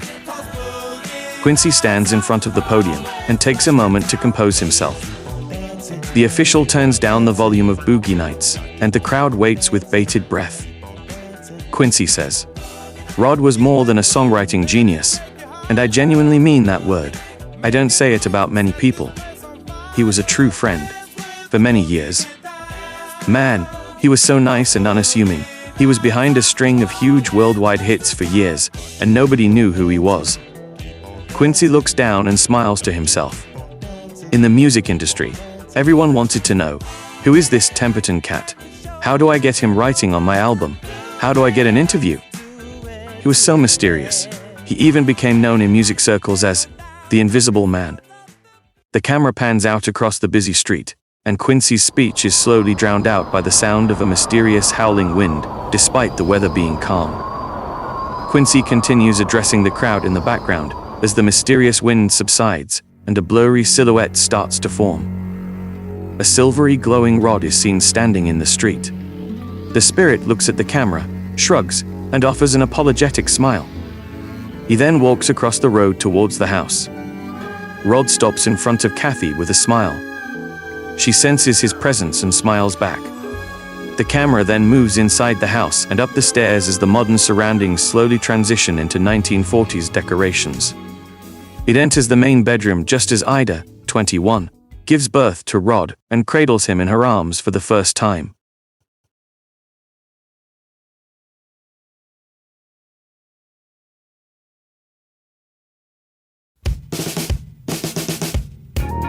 Other songs for the end credits. Miss Seeley's Blues by Tata Vega, You Put a Move on My Heart by Tamia, and The Secret Garden by Quincy Jones. I hope you enjoyed my film script for Always and Forever. If you leave a gushing review on Amazon, I can say with certain dishonesty that the universe will look upon you favorably. My other books, Beset, Someone Like You, and Anthology, are available in paperback, hardback, and ebook at Amazon.